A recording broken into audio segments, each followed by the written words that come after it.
Your days are numbered, Mr. Burns. Scary. Shh.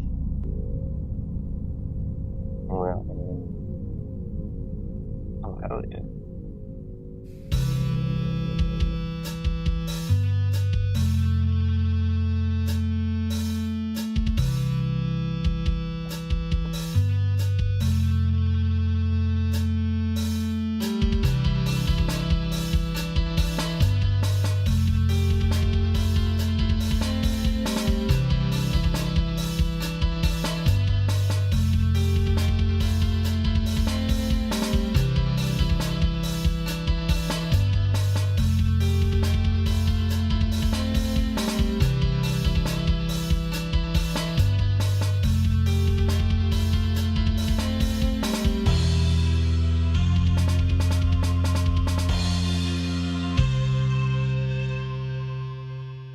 All right. Hey, everybody, and welcome to PodAwful. I'm your host, Jesse P.S., and with me, as always, is my co-host, Vito Gesualdi.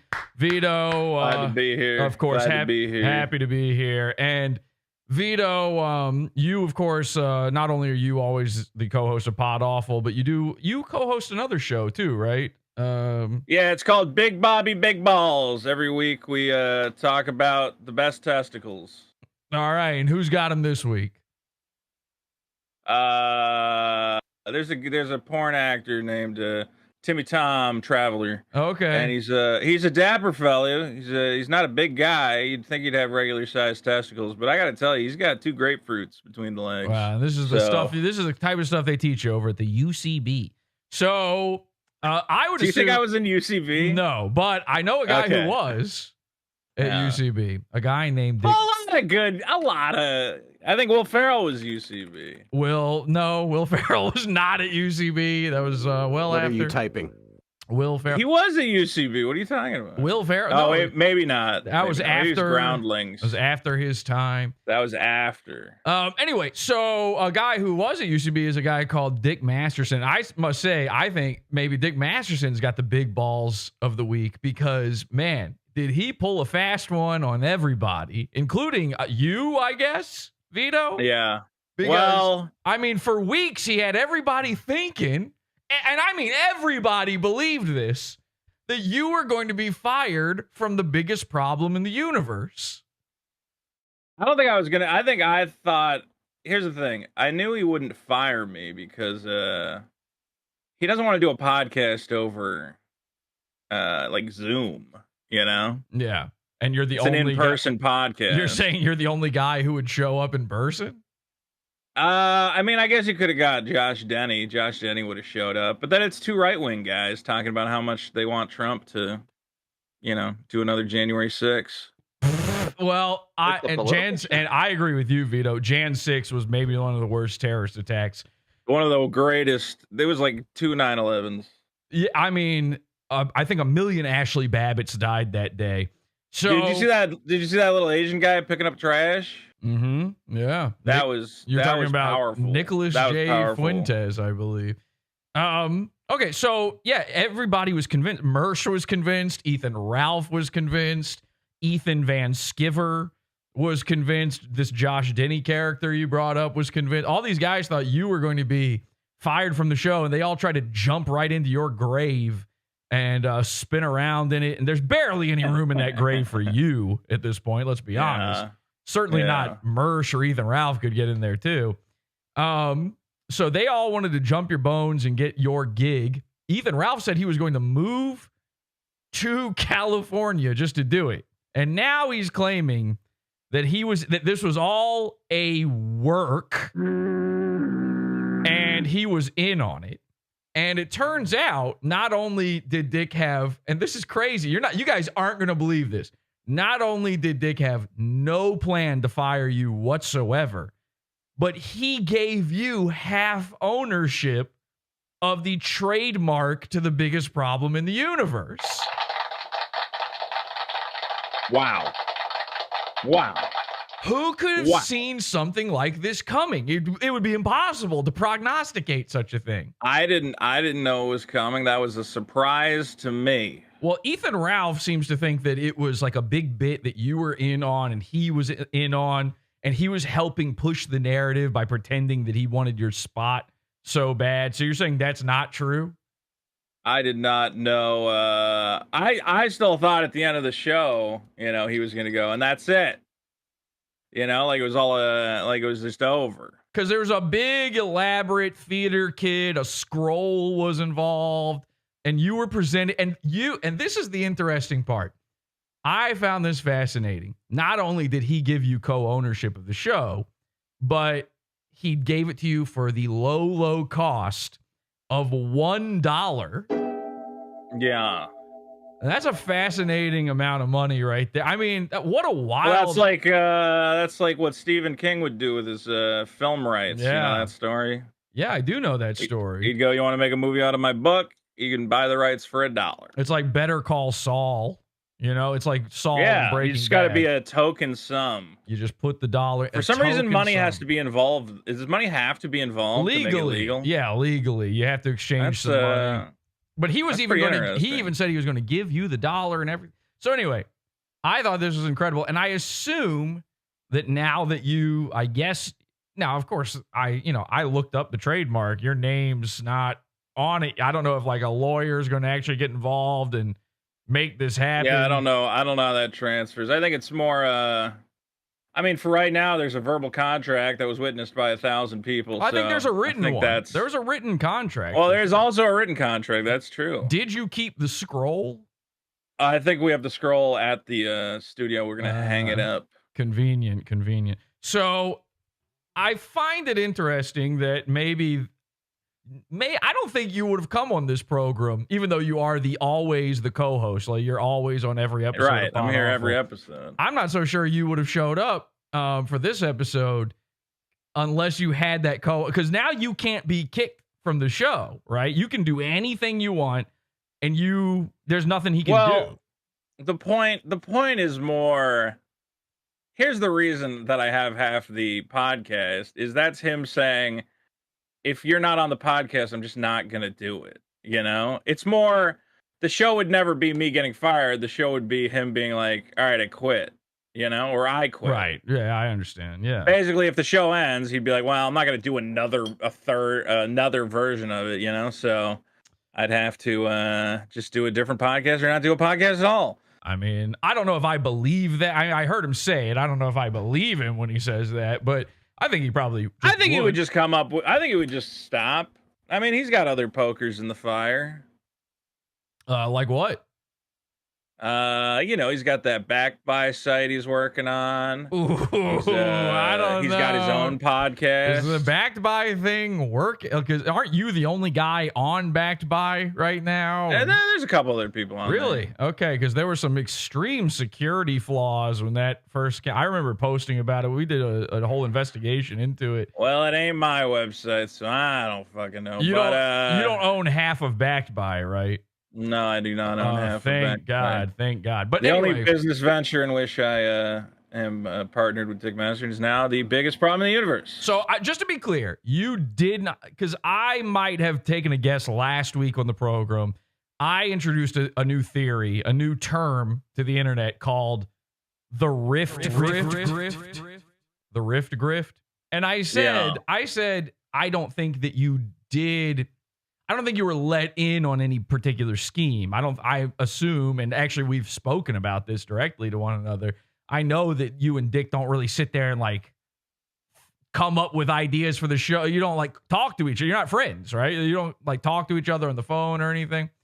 So, well, I text, Dick does not like to be on the phone anyway, but, we don't like sit down and plan for the show. You know, it's not like we sit down and go, okay, we're going to do this and everyone's going to think this and blah, blah, blah. We might have a little conversation. I go over his house probably 30 minutes before the show and might go, or I might stick around after the show and be like, hey, let's figure out doing a live show. But I think, I don't know, it seems to be a winning formula to just be like, any discussion we're going to have about the show will occur on the show. Right. Yeah. Like the audience is part of the drama of fighting over what we're going to do. Well, my theory last week was that this was something I call the rift grift. And Yeah. I've seen Keemstar. I've seen a lot of shows doing this, by the way. It's not just your show. It's not just LOLCOW Live. But I had a feeling, knowing that Dick has been on LOLCOW Live before, and this thing with Keemstar and Boogie, I'm sure you're somewhat familiar with this, where it sucks. It sucks. And every single week on LOLCOW Live, Keemstar's going, I don't know if Boogie can be the co-host anymore. But if Boogie wasn't the co-host anymore, there's no more show. Well, I don't know if Boogie is a good actor, if he's just a complete retard. Because like I was watching, I don't watch the show, but for some reason it came up in my feed. And it was a thing where Boogie's going, Keem was going, I don't think Boogie should get paid for this month. Right. Because that's rewarding him for lying about cancer. Like he should have to give up all the money for this month. And Boogie was like screaming and throwing a fit. And I was like, I can't tell if this guy's just really good at this. I can tell you, it's fake. Now, here's the thing. Boogie is a LOLCOW. And he is overreacting. And in that way, it is real. However, he also knows that that's what gets him attention. And that's what makes a show called LOLCOW Live a thing that people want to watch. He's not a retarded person. And like I said last week, he used to play a character on the internet that was a big fat guy who just freaked out all the time. Right. Yeah. So he is playing it up. I think he knows how to scream and shout, but sometimes it is real. The real Boogie is the Boogie that was at the door when Frank Hassel showed up. Okay, so if you want to know the limits of LOLCOWdom with Boogie, all of that was real. And then everything that happens on LOLCOW Live is not real. It's fake. Yeah. Now, I think that you, in the same way, I think you, Vito, you're a big, fat guy who's the co-host of a show that if you weren't the co-host of it, you just said the show wouldn't happen anymore, right? Yeah. And and I think Dick maybe sees this stuff with Keemstar and Boogie and gets a little jealous, you know? And you know what? I'll let you have your theory. No. I would love to hear your argument against it. I've already talked about this. Please. Well, I think both me and Dick are in agreement that fucking LOLCOW podcast is unlistenable. Yeah. And I think, I think there was like some amount of drama where Dick was obviously playing it up. But it was also like some of it where like he said some shit, and he said it before where I was like, oh, that's him actually being upset, you know? Right. So there were definitely moments where he lost his cool for real, which we are going to go over in this episode. And then there are moments where, in fact, I think all of these moments were really a reaction to him kind of catching himself, coming out of character, getting actually for real mad at you, and having to catch himself and then spin it into a joke. There's a particular moment from a recent the "Are you threatening me?" moment that I think that was a real moment, and we're gonna watch that in just a bit. This was a crazy moment, but in the end, he said, "No, I couldn't do it without you." It was an emotional moment. I feel like you were probably, your glasses started fogging up. You were probably on the verge of whatever the equivalent of tears are for you, waves or something. For Italians, it's marinara sauce. Just comes pouring out of the face. I think it was like grease, but we're greasy people. Yeah, and I could tell you were a little choked up. I think you had never seen that side of Dick before. Well, occasionally, you know, it's like you do a show, and as an entertainer, you're not supposed to. Nobody wants to see a clown cry. Although sometimes they do want to see a clown cry, so yeah, I would disagree with that entirely, actually. Yeah, but sometimes people like when it gets a little real. Well, listen, I do believe that a little bit of this listen, if I let me put it like this. If I was in Dick's shoes, you know, his high heels and his hooves, and I wanted to tell you, like, I wanted to do this LOLCOW Live bit and make you my Boogie. You know what I would say to you is I would go, this LOLCOW Live show, this stuff stinks. God damn, that show is shit. I would never do anything like that to you.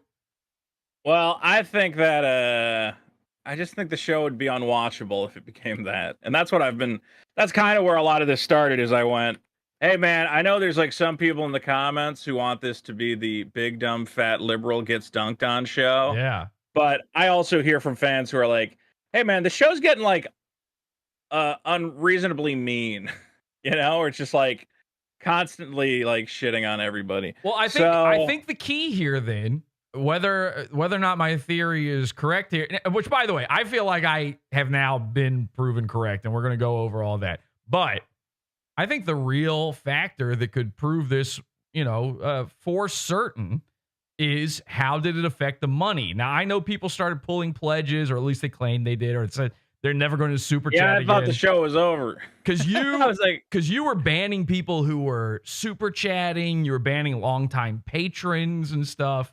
So what happened? I banned 2 patrons, and I'll tell you exactly. I remember both of them. One of them, I was like, hey, we can't do a show this week because, somebody's out of town. And they left a comment, and they're like, Vito, I know you just don't care about the show anymore. Why don't you just fucking quit if you're like going to take a vacation out of nowhere? And meanwhile, it was Dick who was on vacation. It wasn't even me. And I'm like, this fucking asshole.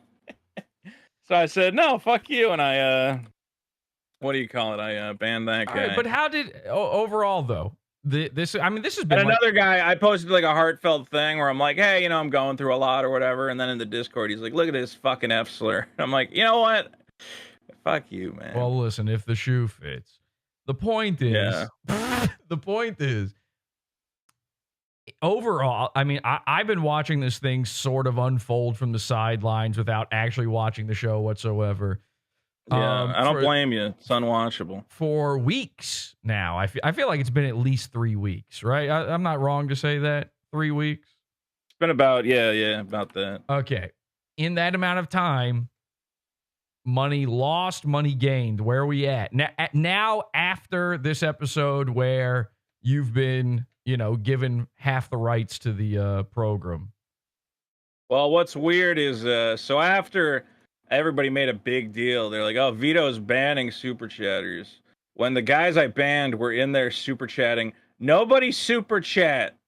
Don't leave any super chats for the show. And I was like, you can't super chat. Don't super chat. People are going to see that and then they're going to super chat. And again, like some of them were like longtime guys. I'm like, yeah, I'll obviously unban some of the guys who are like part of the show. Or anybody who says, hey man, I was fucking around. Can I get unbanned? I'd go, yeah, of course. Which is the same way I am on Twitter. If you send me a message, you go, hey man, I was fucking around. Can I get unbanned? Sure. But then Dick made a big deal out of it. I thought he made way too big a deal out of it. I'm like, dude, I banned like 5 people from the beginning of one show. It's not a big deal. But because he did that, all these people, who are all up in arms about getting banned, they're like, oh my God, it's censorship. It's censorship. And I think we went from 87 down to 84. Hundy. So we lost like $300. And then there was some drama with a guy who's a psychopath who threatened to come to my house. And because of that, you mean Riley? Oh my God. You mean Dick's Riley?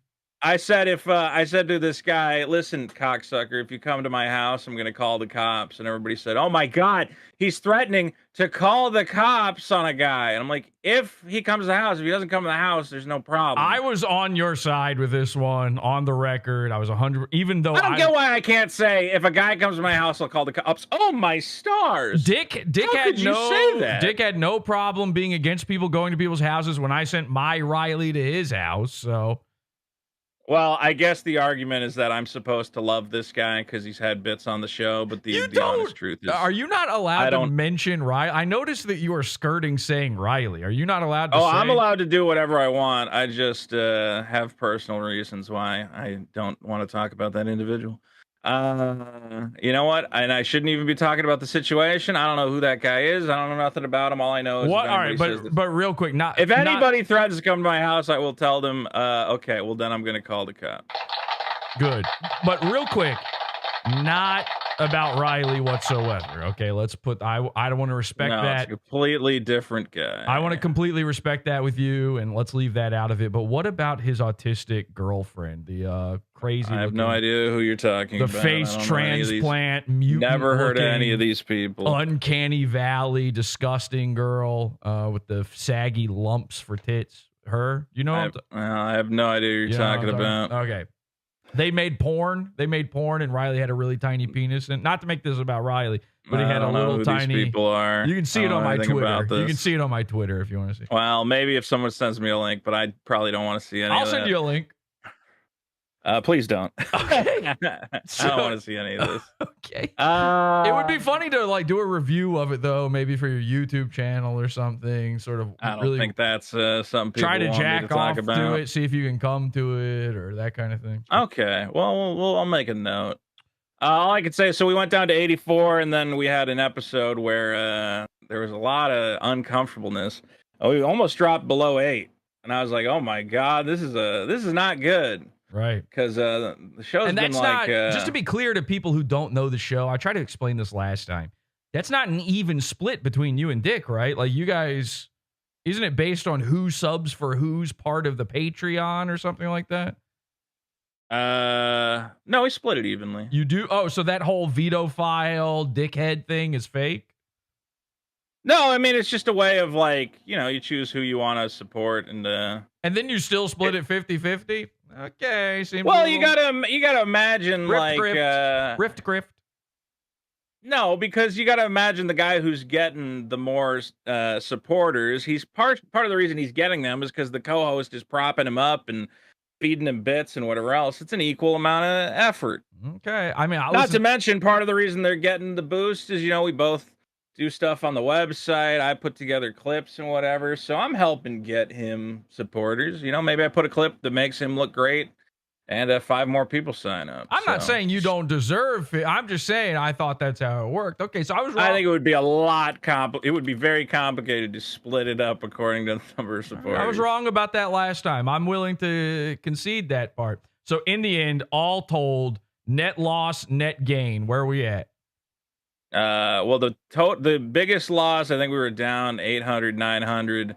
And now for reasons I mean, here's the thing is this might be all temporary. People might have signed up just to listen to the bonus episode. Sure. But we are now up for the month from our lowest point. Our lowest point was 8,068. We're now at 10,767. So that's a change of about $2,600. Ladies and gentlemen, Rift Grift confirmed.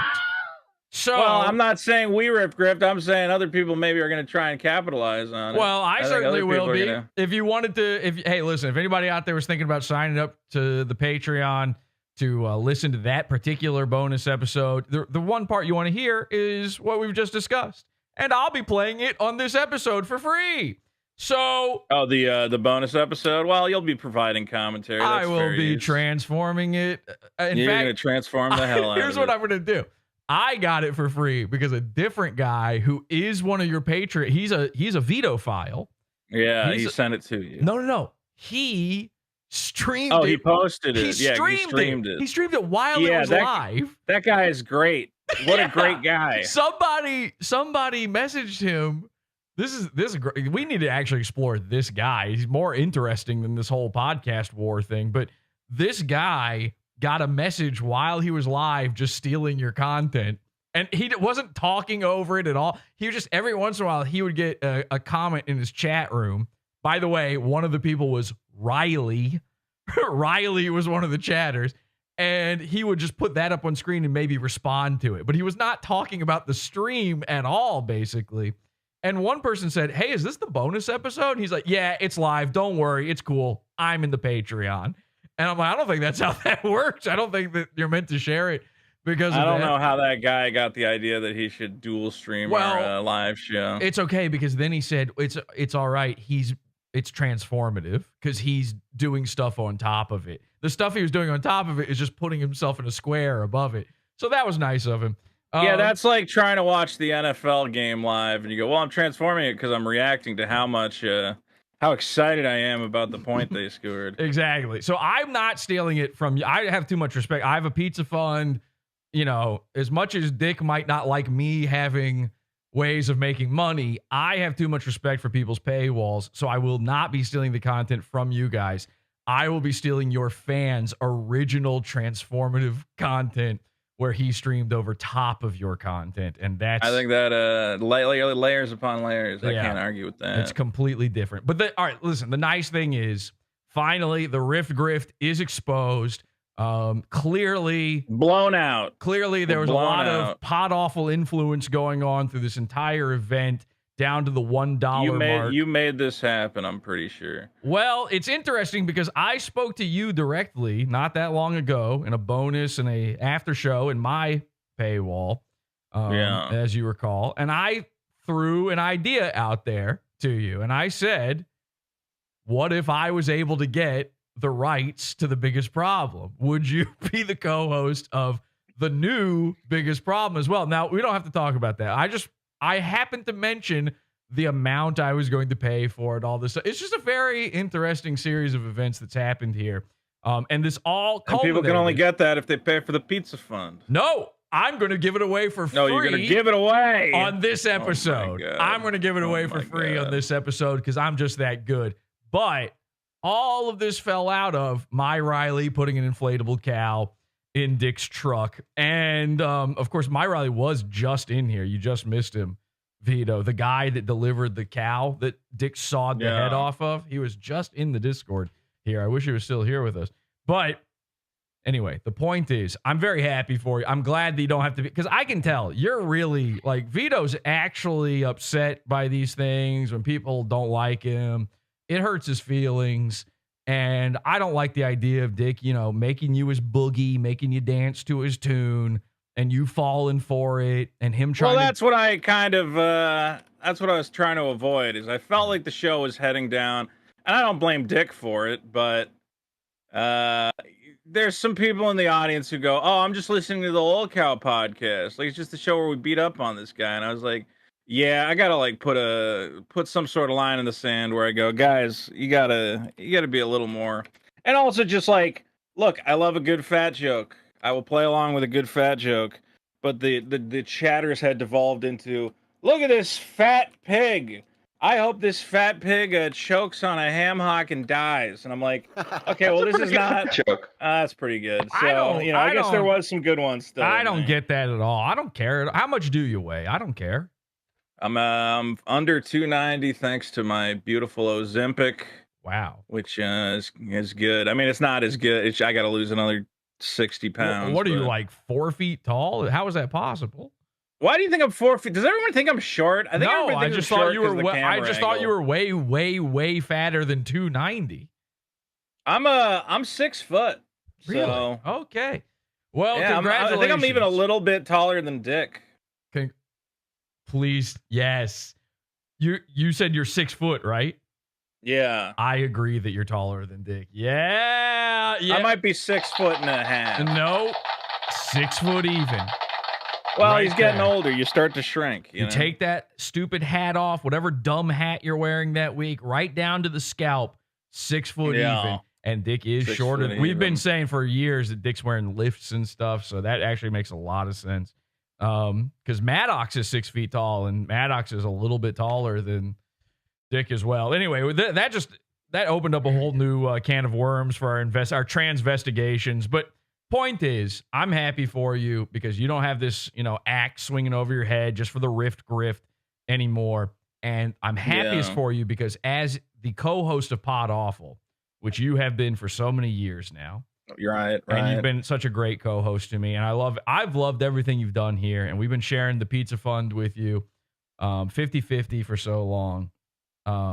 Now that you have co-ownership of the show, of the biggest problem in the universe, and now that you cannot be kicked off of it, I think it's high time that you here on PodAwful say the one thing that you haven't been able to say before, which is that Juju the cow is real. Vito, take it away. You cannot be fired. Remember that. Juju the cow. I don't know. I've never seen any cow thing anywhere. I'm sorry. If it's real, Vito, people are doing a good job of hiding it. Vito, this is the fucking shit I'm talking about, Vito. You know furries, man. They don't hide the fur This suit. is It's what just you sitting do. out. This is the Sean.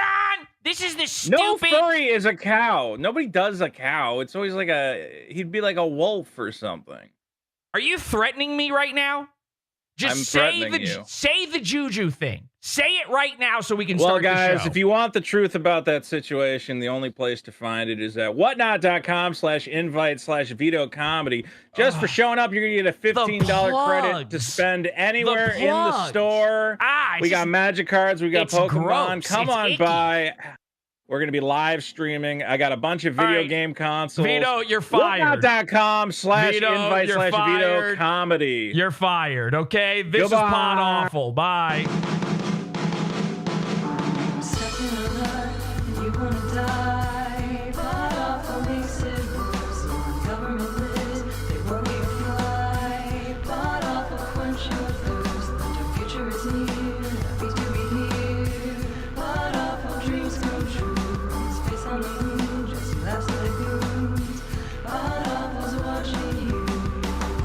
It's not a crime to enjoy sucking little boys' cocks. Okay.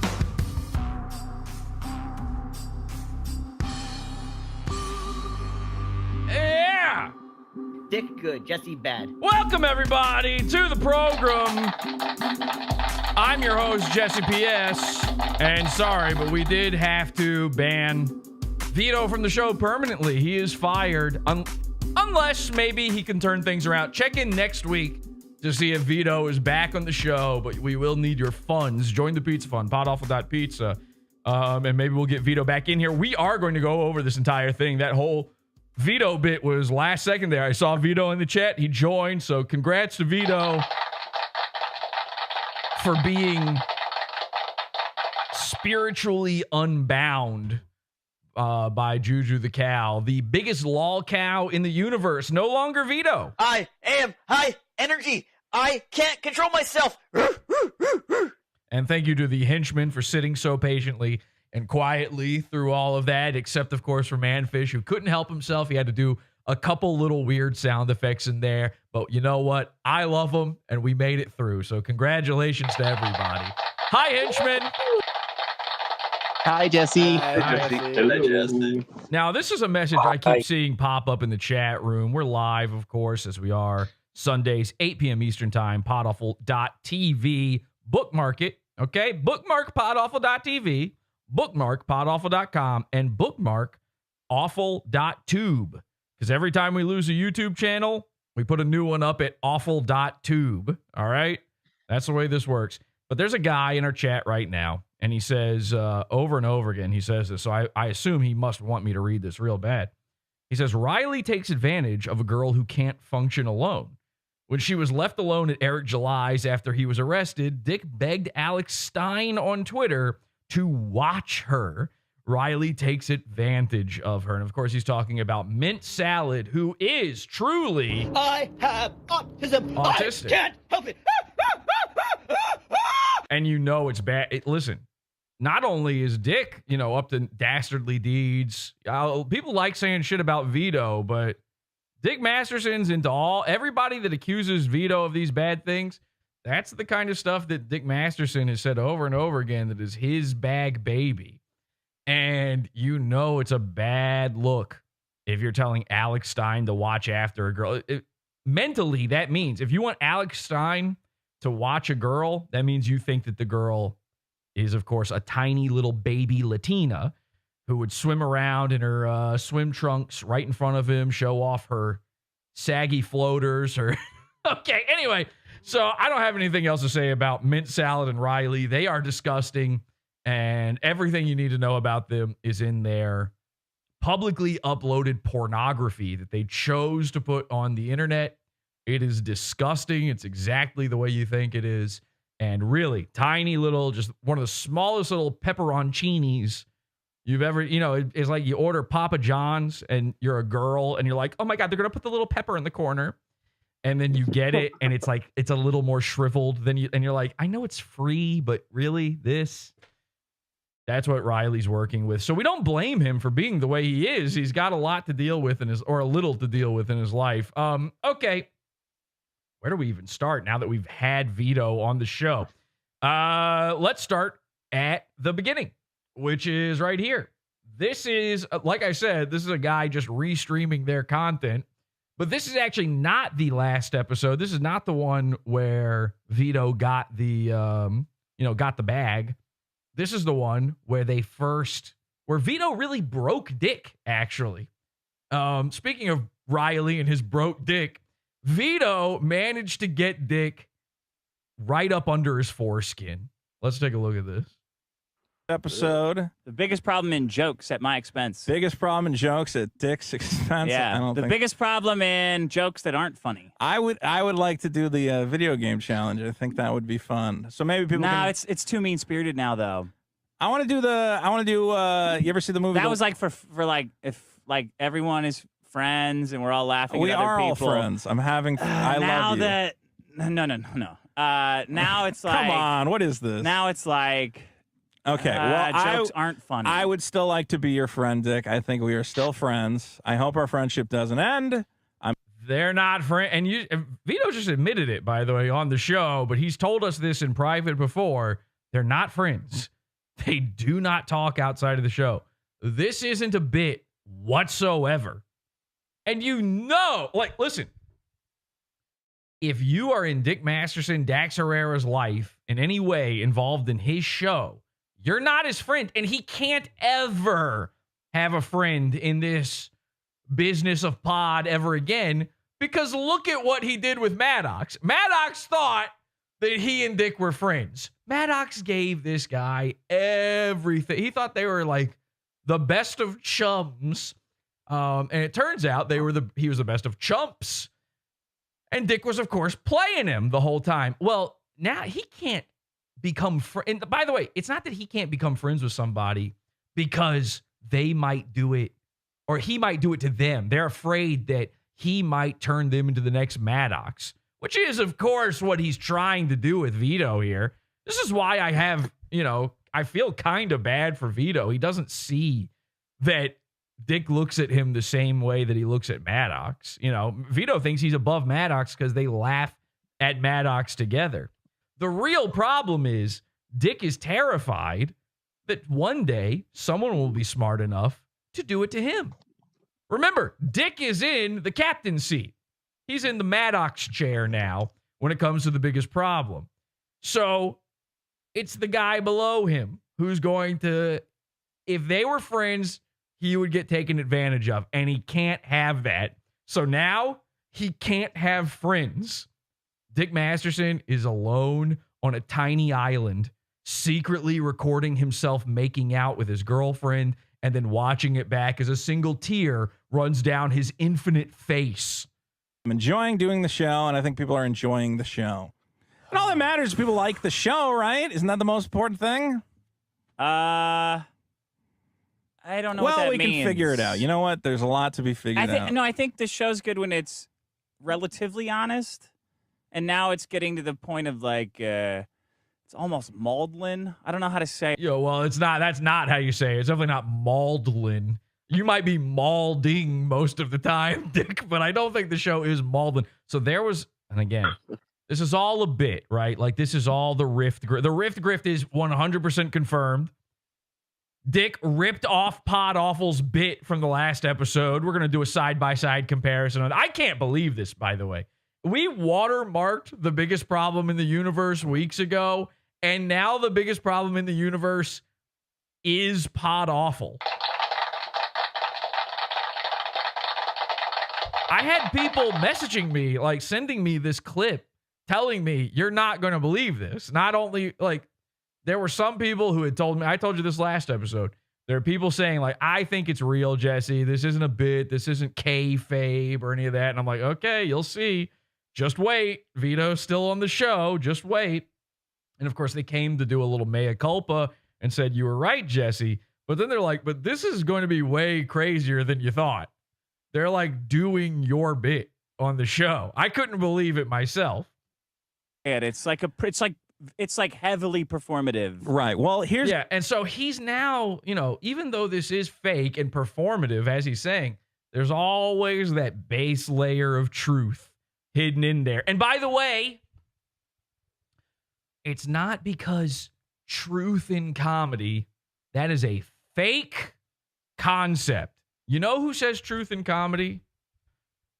Non-comedians, all right? The same people who say you punch up in comedy. The same people, everybody who's brutally honest is lying.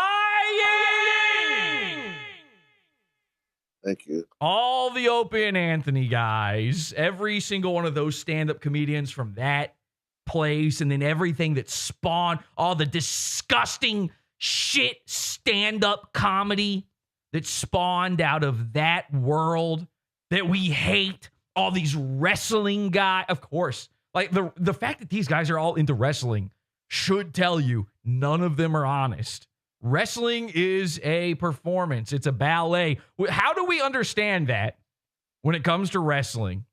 When their whole thing is to never... That's what by the way, the fact that they have a term for it is kind of retarded. But the point of kayfabe, as I understand it, maybe I'm wrong about this. I'm not a wrestling baby. But the whole point of it is to never tell the truth even off stage. Don't break the fourth wall. Keep up appearances even when you're not in the ring. How did we figure it out then with wrestling?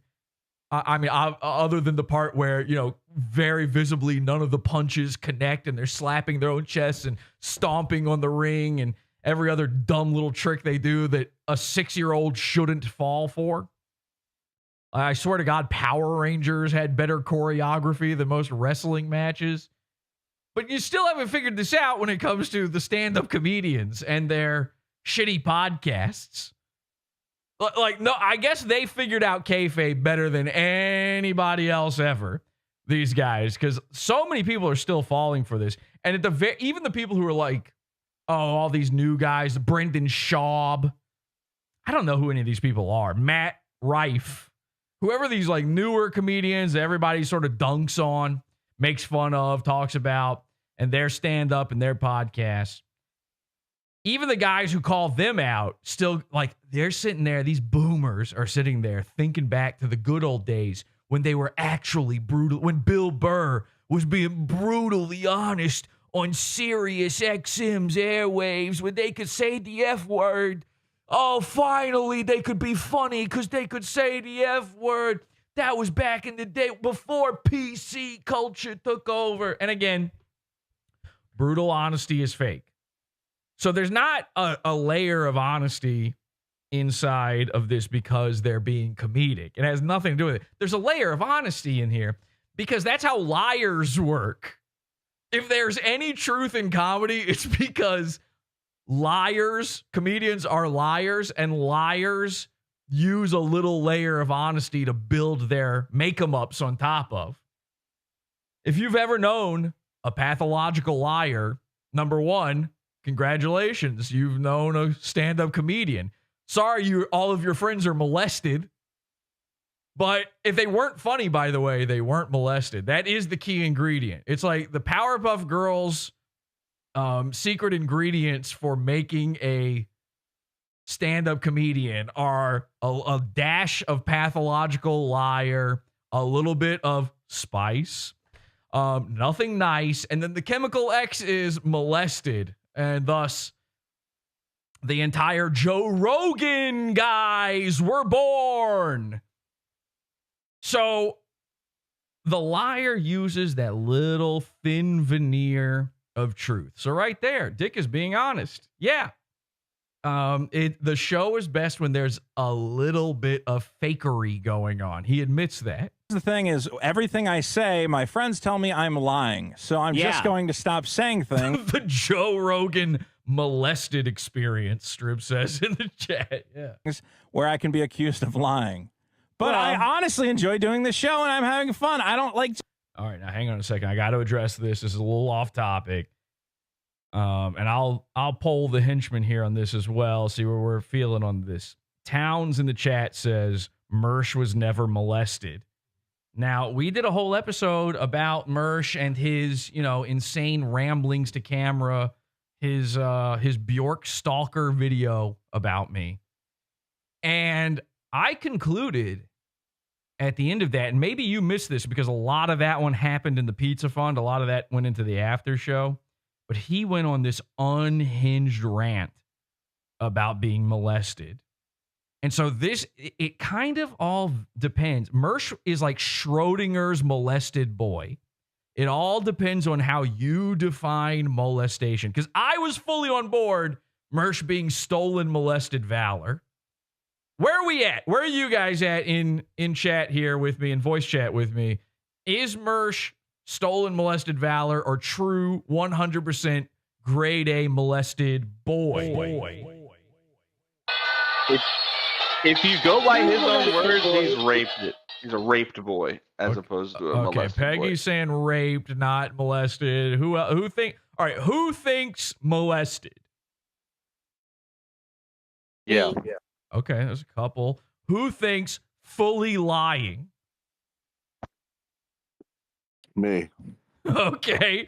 Who thinks Mersh had gay sex with a younger boy than himself as a boy? Plausible. All right. So that's where I think that's where I've arrived. Mersh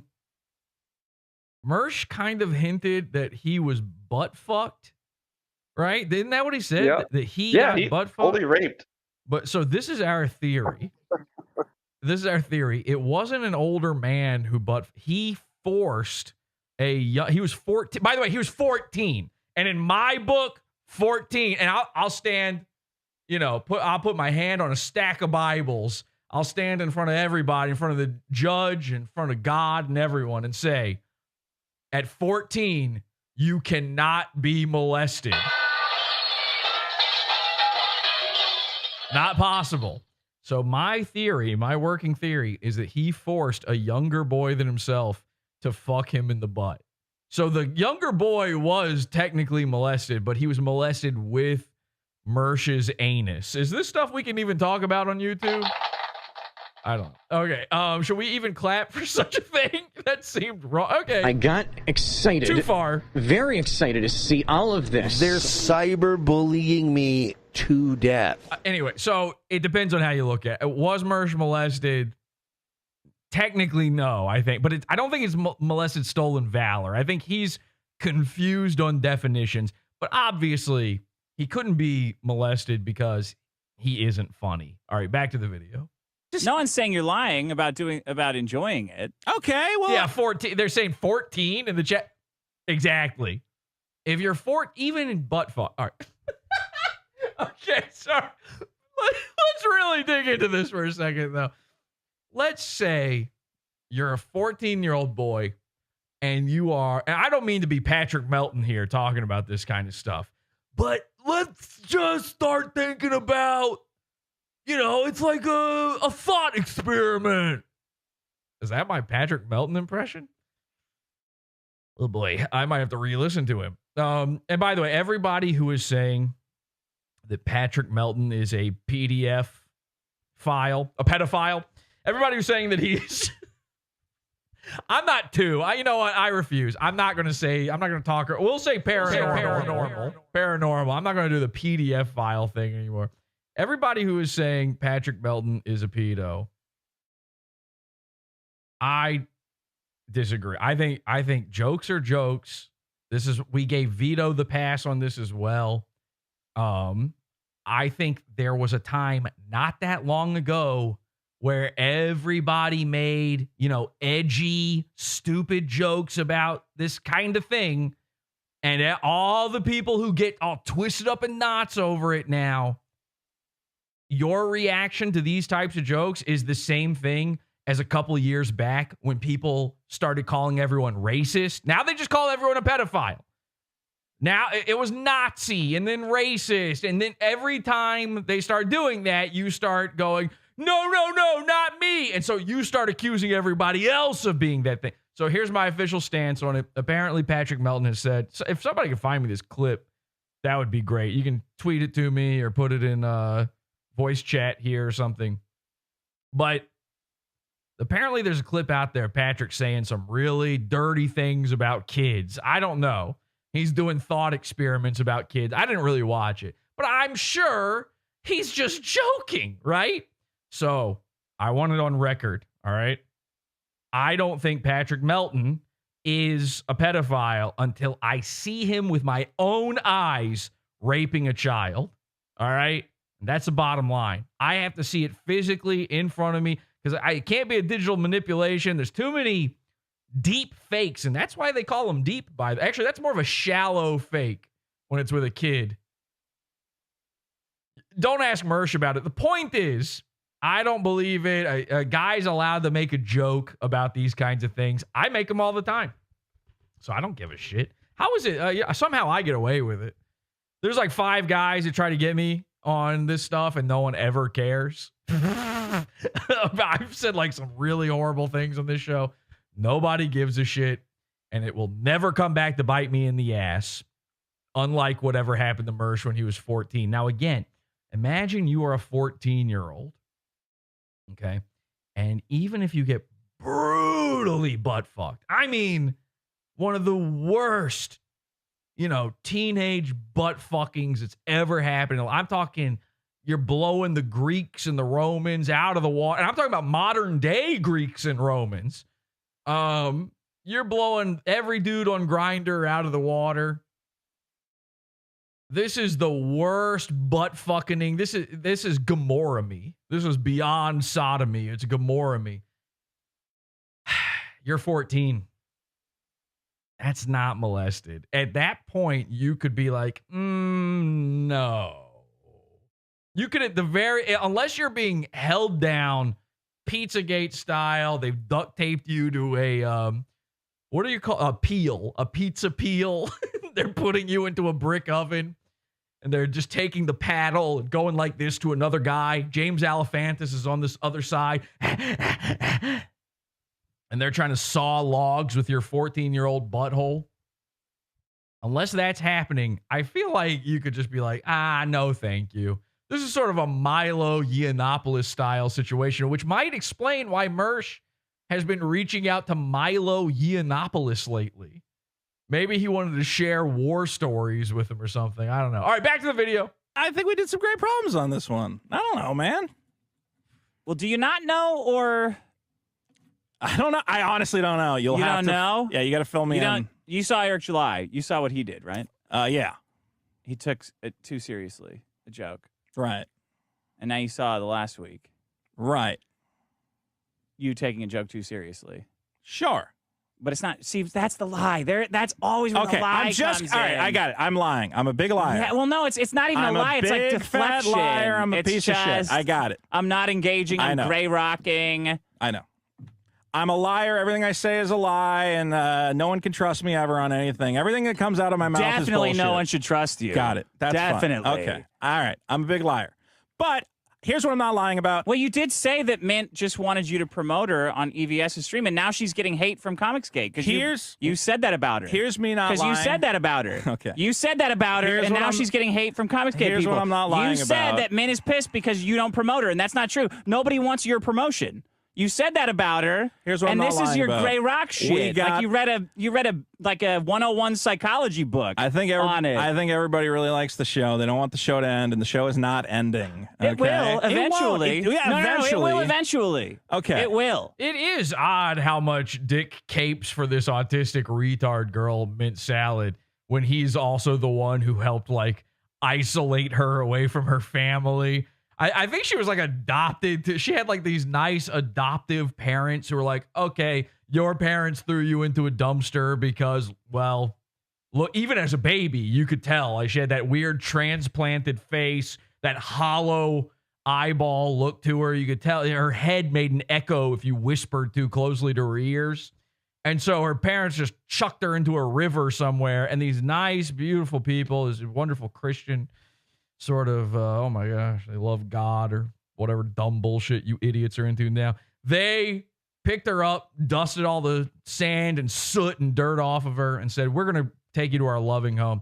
And then she started to grow and they're like, oh God, oh no, please. And they started every night before bed, they would kneel before their bed and they would, pray for the strength to make it through the next day with this idiot, this gibbering monkey that they've accidentally adopted. I mean, these people are saints, All right. Mother Teresa's a saint. Mint Salad's parents are saints. And then one day, she's 17 years old. Dick Masterson supplying her with drugs and alcohol, allegedly. This is what I've heard through the grapevine, getting them fake IDs. These are all things I have legitimately heard before. I don't know if they're true, but they sound real because this guy won't stop trying to, quote unquote, protect this girl. What do you have? Like, what is your big draw to Mint? I get it. She's got the floppiest, just absolutely. I mean, the cow ain't got any give in her anymore. You know what I'm talking about? This thing, if you tried to milk it, flies would come out. I'm not so sure these are tits. They might be larval sacs. Some sort of like a spider laid eggs on her chest a few years ago, and they're just waiting. One day, the most horrifying horror movie is going to hatch from her. Anyway, he isolated her apparently from her parents, and like I think he called her parents on air. So I don't know. I don't know the full story there. Here's what I do know. I've got the Patrick Melton clip. Let's take a look at the Patrick Melton clip real quick. I found that. Now, this is not going to be a popular opinion, but couldn't we generate realistic child porn? All right. Did I put my seal of approval on that earlier? All right, let's hear him out. I don't know. Let's just see where this one goes. What do you guys think? I mean, maybe he could be making a good point here. This is... That would satisfy... Yep. Woo, buddy. Okay, now this next word is going to be the most important word of your life, Patrick. Okay, two unpopular. Okay, he went to a different topic. That's not good. What was it going to satisfy? Because if the answer was you, we're going to have to retract all previous statements. Opinion, but couldn't we generate realistic child porn? All right, so just I mean, it's like the scientists, you know. Sometimes they just think about could they and not should they. That would satisfy. Okay, two unpopular opinions about the child porn thing. He's stacking them up. He's really digging a hole here. I mean, really, you can just start off with one unpopular opinion. See where that one goes. Get a feel for the crowd. Check out the room. Now, I think Patrick's a stand-up comedian. I think he's a funny guy. Violently molested anyone? Horrifically 14-year-old butt-fuck I don't know. But I think Patrick's a funny guy. So let's hear him out. Number one. I think we'd all agree. We can all agree that looking at pictures of naked children is better than fucking kids. We can all agree that fucking a kid is way worse than looking at a nude picture of a child.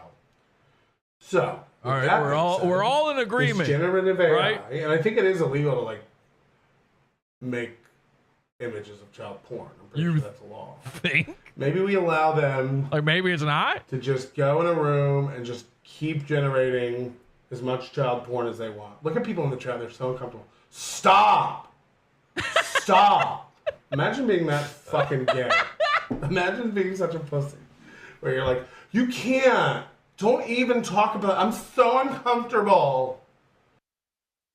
I gotta be honest. I don't picture the guys telling people to stop talking about child porn as the ones who are gay. I don't know where this accent, these hand movements are coming from. Stop. But although maybe Patrick just knows his audience well.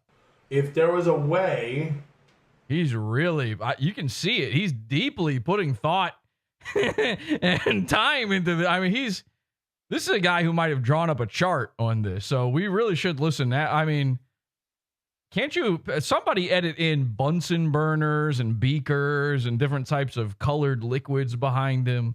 That these idiots. One of those lightning ball things where you touch it and it zaps you. Could be kept at bay with no victims.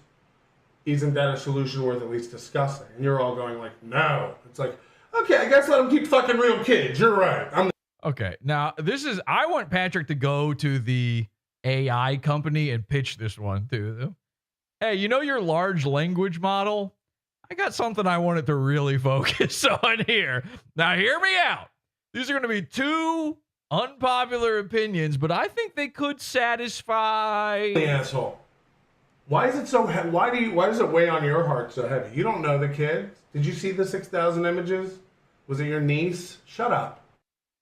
Well, okay, I don't know what the end of that was, but What the hell? I'm not sure. I don't know why they showed a turtle at the end of that. There's just some strange man that popped up. Okay. Well, let's go back to Dick and Vito. I'll let you guys be the judge on that one. I don't know. There wasn't really a joke. I defended him before watching it, going, oh, he probably made some joke about something, but there wasn't really a joke there. He was really doing a thought experiment. He was really that was more of an advocacy group kind of move. I feel like you might have been testifying in front of Congress at that point with that kind of speech, but I don't. Okay. Well, we can have maybe I missed something. There might be context. Please let there be context. that discussion, but I'm not. No. You and I do not have discussions off. I need to make it clear. You don't represent me. You're not talking about all right. what I believe. When you're on other streams and you're talking about who Riley is or what Riley is, you're not talking for me. Sure. No, hang on a second. Did you catch that? Make it clear. You don't represent me. You're not talking about what I believe. When you're on other streams, hang on. you don't But I'm not. No. You and I do not have discussions off. I need to make it clear. He doesn't finish the thought. You and I do not have discussions off the show. He stops himself and he doesn't say that because he knows how insane that's. The audience, and he needs the audience to believe this, the audience thinks that he and Vito are friends. Vito sometimes seems to believe that he and Dick are friends. Dick almost told the truth, and that was too much brutal honesty. So he had to draw it back. Then he changes it to clear. You don't represent me. That's not the same thought that you were just trying to establish. You're not talking about what I believe. When you're on other streams and you're talking about who Riley is or what Riley is, you're not talking for me. Sure. When you're on other what other streams is Vito going? I can think of one other stream that Vito goes on. Sure. I'm not trying to. Okay, we're not having a discussion about anything off the show. Ever? Definitely not about this. There was, don't you feel a little sympathy? Like, didn't your heart break a little bit? Wasn't that the moment? Couldn't you see it? If these words, if the Vito files list wasn't over top of Vito's face during that, I think we could have pinpointed the minute that Vito realized Dick is not his friend. You can actually watch as his heart breaks in real time.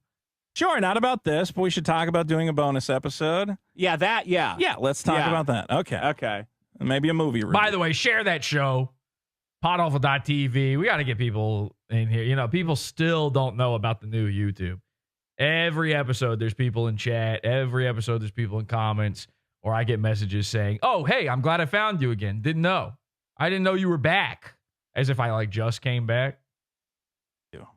I can't do it, man. Oh, this is so pathetic. So Vito tries to, again, he thought they were friends. Even though I told him in an after show weeks ago, you guys aren't friends. And then he kind of confirmed that. He's testing the waters here. He just dipped his toe. Talk about that. Okay.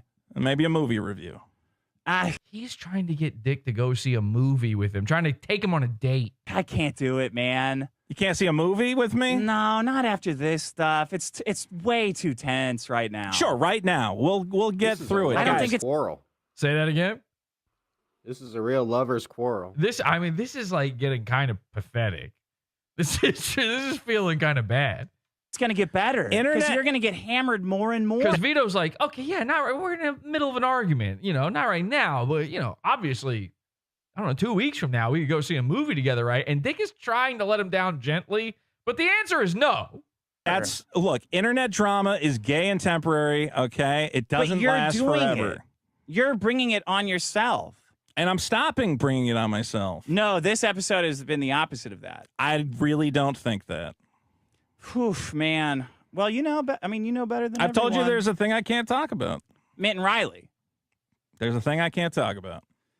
He was doing that on this show, so I guess he's got some sort of deal. They called a truce or something. I don't know. You think that's cute, but it's like it's not cute. It's genuinely true. It's true, and I know everybody thinks I'm lying, but I'm not. No one thinks you're lying. Absolutely, they do. You think I'm lying when I say I can't talk about it. I can't In talk general, about I it. think you're lying. Okay, but in not general, talking you about think I'm Ben Riley. lying. I think you're like, okay, you have some fucking weird truce or something. I guess that's what people are saying. I can't talk about it.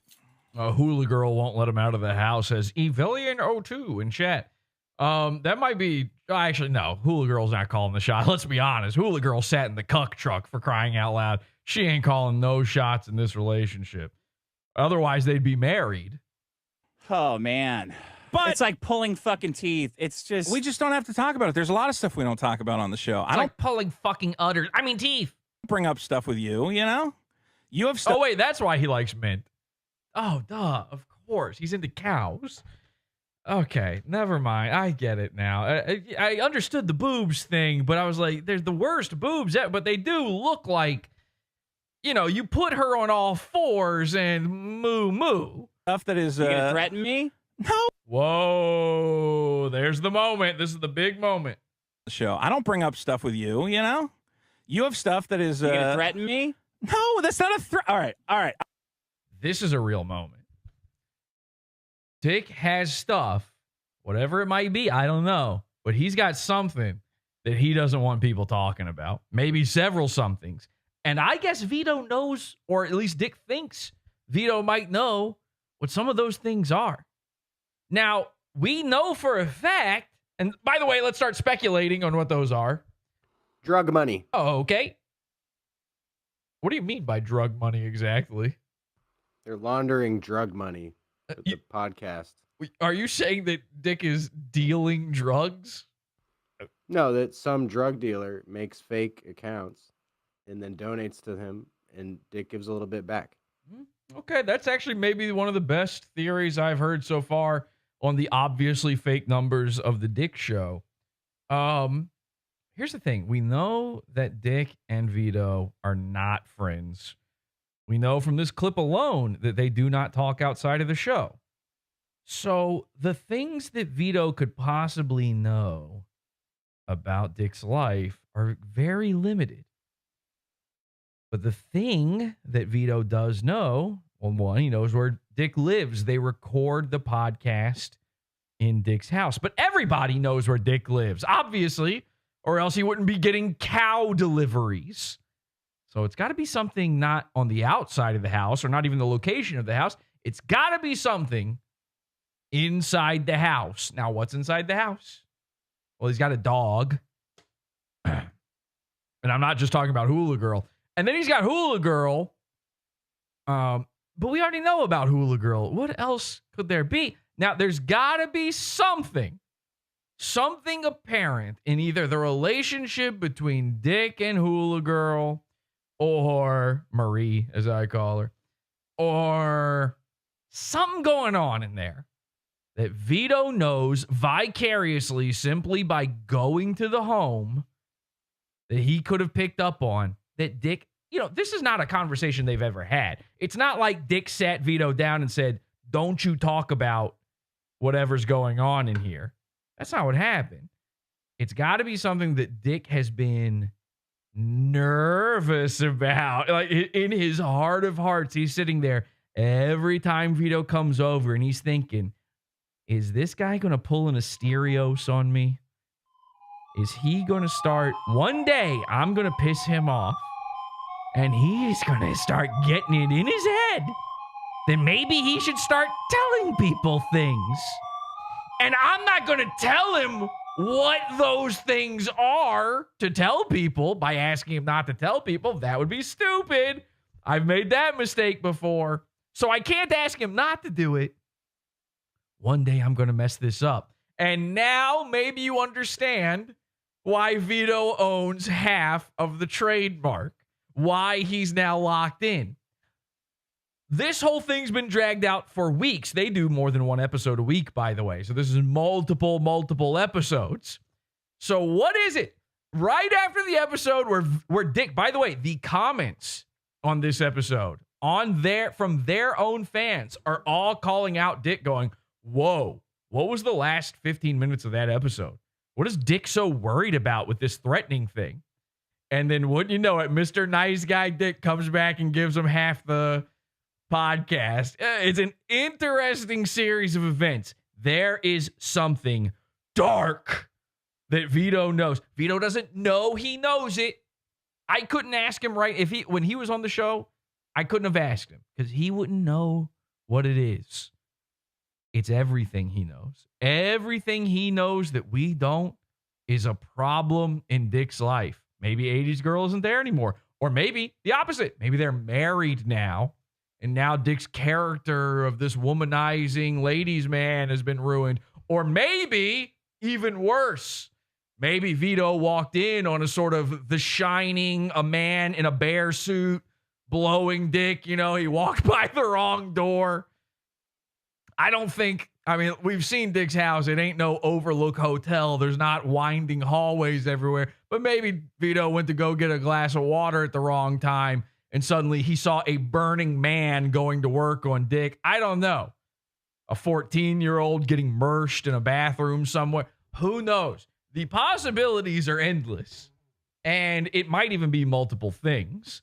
But Dick is showing real concern here. And that's why this is getting good. I'm done. I'm going to go. I don't know why this is heated. I'm not threatening you. Okay?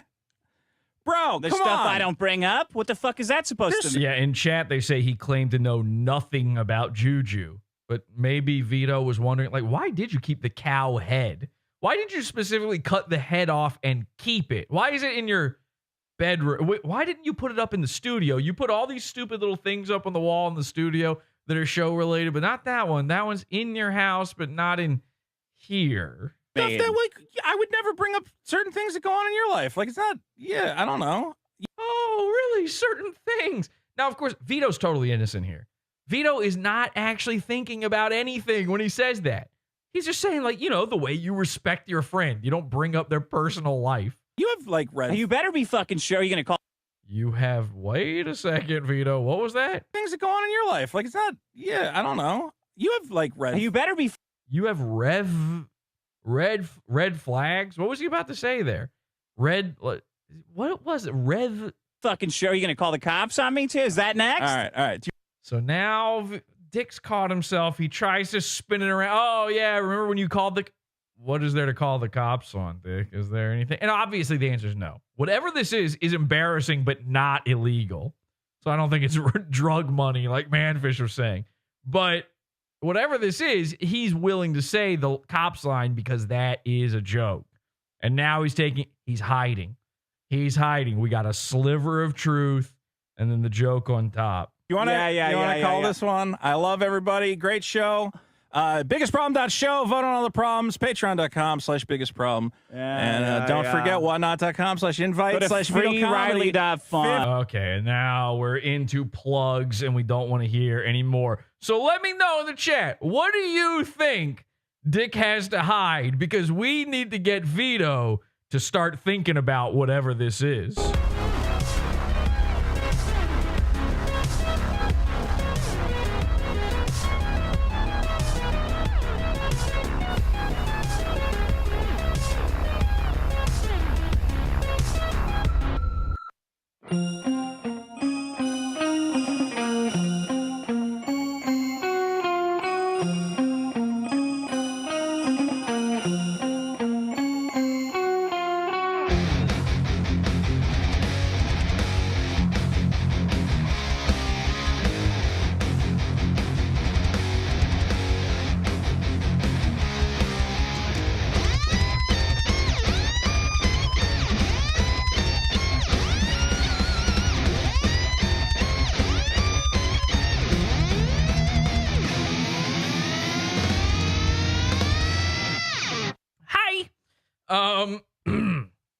Hi, henchmen. You guys can talk, by the way. Everybody's sitting there so quiet. Hey, Jesse. It's so bizarre. Some episodes you guys never shut up, and then other ones you're sitting there. I wonder if you're asleep.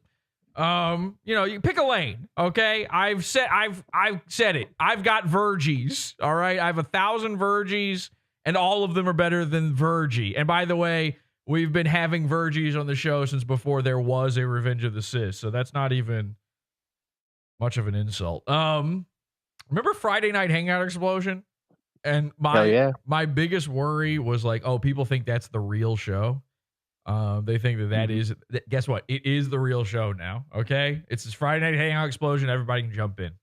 So, we've got this is the moment. This is the stolen moment, okay? We stole it from the guy who stole it from their Patreon. This is the big reveal where Dick gives Vito all of his wildest dreams come true. Now, people in the chat room are responding. They're trying to guess what Vito was about to say there when he said, "You've got red." Now, I thought red flags. Goat Scroat says red flags. A few people, one person said red rum. Again, it's not the Overlook Hotel. Several people are saying red rooms. Yeah, you've got red rooms. What if Vito walked into the wrong part of Dick's house and discovered he's running a red rooms opera? I mean, remember, Hula Girl 86, his girlfriend was a cam girl. Was like legitimately a cam girl who set up her camming at the school where she worked while wearing a schoolgirl uniform. And one of the times it was in a red room. So that is very, very possible. Yeah, red rooms, they're saying. Red flags. So he's a communist. Juju the Cow is his code name for his Chinese handlers, perhaps. They do think of us all as cattle. All right, here it is. The end of the biggest problem in the universe. Aliens. Now, this part here, if you saw this clip going around on Twitter the way I did, it did not include this part. And I think this part is even more important than anything else. This is the true reveal that the Rift Grift was real. My problem, I think everyone is going to agree that everybody hates this one. It's ending fake outs. All right, so it's a little hard to hear because you've got this little retard. Thank you to this. I don't remember his name. Black Adam or something is this guy's name. This guy, by the way, on every video on his channel, every single live stream he does, including this one, this is like unwatchable. It's so hard to sit through this dude. Luckily, he gets pretty quiet here in a second. But he just keeps going like, I love Rome. I'm a Rome bro. I'm super into Rome.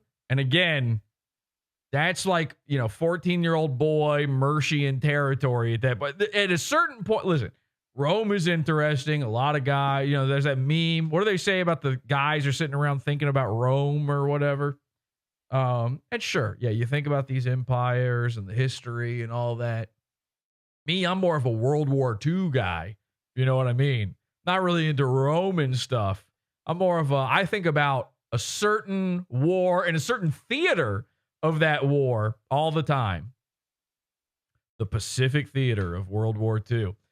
Point is, this guy's always thinking about Rome. And at a certain level, you start thinking about Rome too much. You're thinking about, the rent boys and the little bath boys are coming up and they've got pottery of these guys doing stuff to Mershes, 14-year-old Mershes, where clearly the 14-year-old Mershes are into it. So I get, hey, what can I say? It was ancient cultures. What can I say? Look, it's always existed. By the way, whenever they do that thing where they're like, there were always gay people, and then they show you the Roman pottery, and you're like, isn't one of those a kid? And they're like, never mind. Bye. Bye-bye. Oops. Sorry. Oopsie. And they just Mega Man teleport out of the room. Okay, so this is the end of the biggest problem. We've got Rome, bro. Dick just said something very pivotal here. He's giving the final problem of the episode. Is going to agree that everybody hates this. Everybody agrees and hates this problem. This one. It's ending fake outs. Ending fake outs. When people fake out like they're going to end something and they don't. Usually it's for attention. Like bands will do this. Guns N' Roses, like this is the last time. Fake retirements. I'm sorry. This is JCS criminal investigation. This is the confession. I did the investigation a week ago on the show, and here's Dick going, okay, you got me. Cuff me. That's it. It's over. We did it. PodAwful one. PodAwful one. This is like, what was the Jinx? What's the Jinx's name? Anybody remember the Jinx? He went They did that great documentary where he goes to the bathroom and then he secretly starts revealing the truth about the fact that he's a murderer, and that's how they got him. This documentary caught him where he starts going, yeah, I did fucking kill her. And I'd do it again, too. And then you can hear him fart. He just rips a loud one. He's like, yeah, I killed them all. Robert Durst. Robert Durst. Yeah. Fred Durst's dad, by the way. Why did he kill those women? For the nookie. Come on. So, come on. So you can take that cookie. So here's Dick just admitting to the crime of the Rift Grift. Retirements, yeah. You got to come out and give us money to see this for the last time. Yeah. It sucks because everyone's pissed. It's happened to a lot of bands that I like. Maybe I really like and Vito's so oblivious. He's been sitting here this whole episode, and you can tell that he's got that worry. He feels it coming. He thinks he's getting cut. He thinks at the end of this episode, Dick's like building up to this big thing where he's going to be like, okay, well, bye, you're out of here. Ah! Which, good point here. What would Dick do without Vito? Like, what would this show even be at that point? It's just two The Dick shows. Imagine that much Dick in your ear. It's impossible. The screaming, the nonstop screaming. At a certain point, even loud equals funny guys have to go.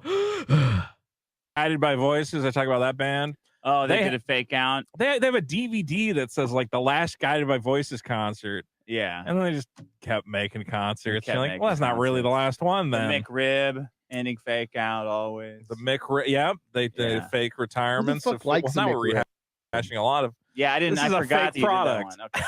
Here, I have a big announcement. Well, we did fake retirements. We did fake retired food fake outs. We've had a lot of fake endings. Okay. I have a special. I told you. Vito's booty. I have an announcement to make. Okay. First, I got 3 things to say. So then he pulls out a treasure chest that says Vito's booty on it. All right, why is it a treasure? I don't know. Is this like a joke? Oh, because he's a pirate. I forgot. Every single episode of the show, Dick Masterson dresses up in full pirate costume. Why? Because Maddox was a pirate on the internet 30 fucking years ago. So now it's Vito's booty. You can say whatever you want. Don't do this.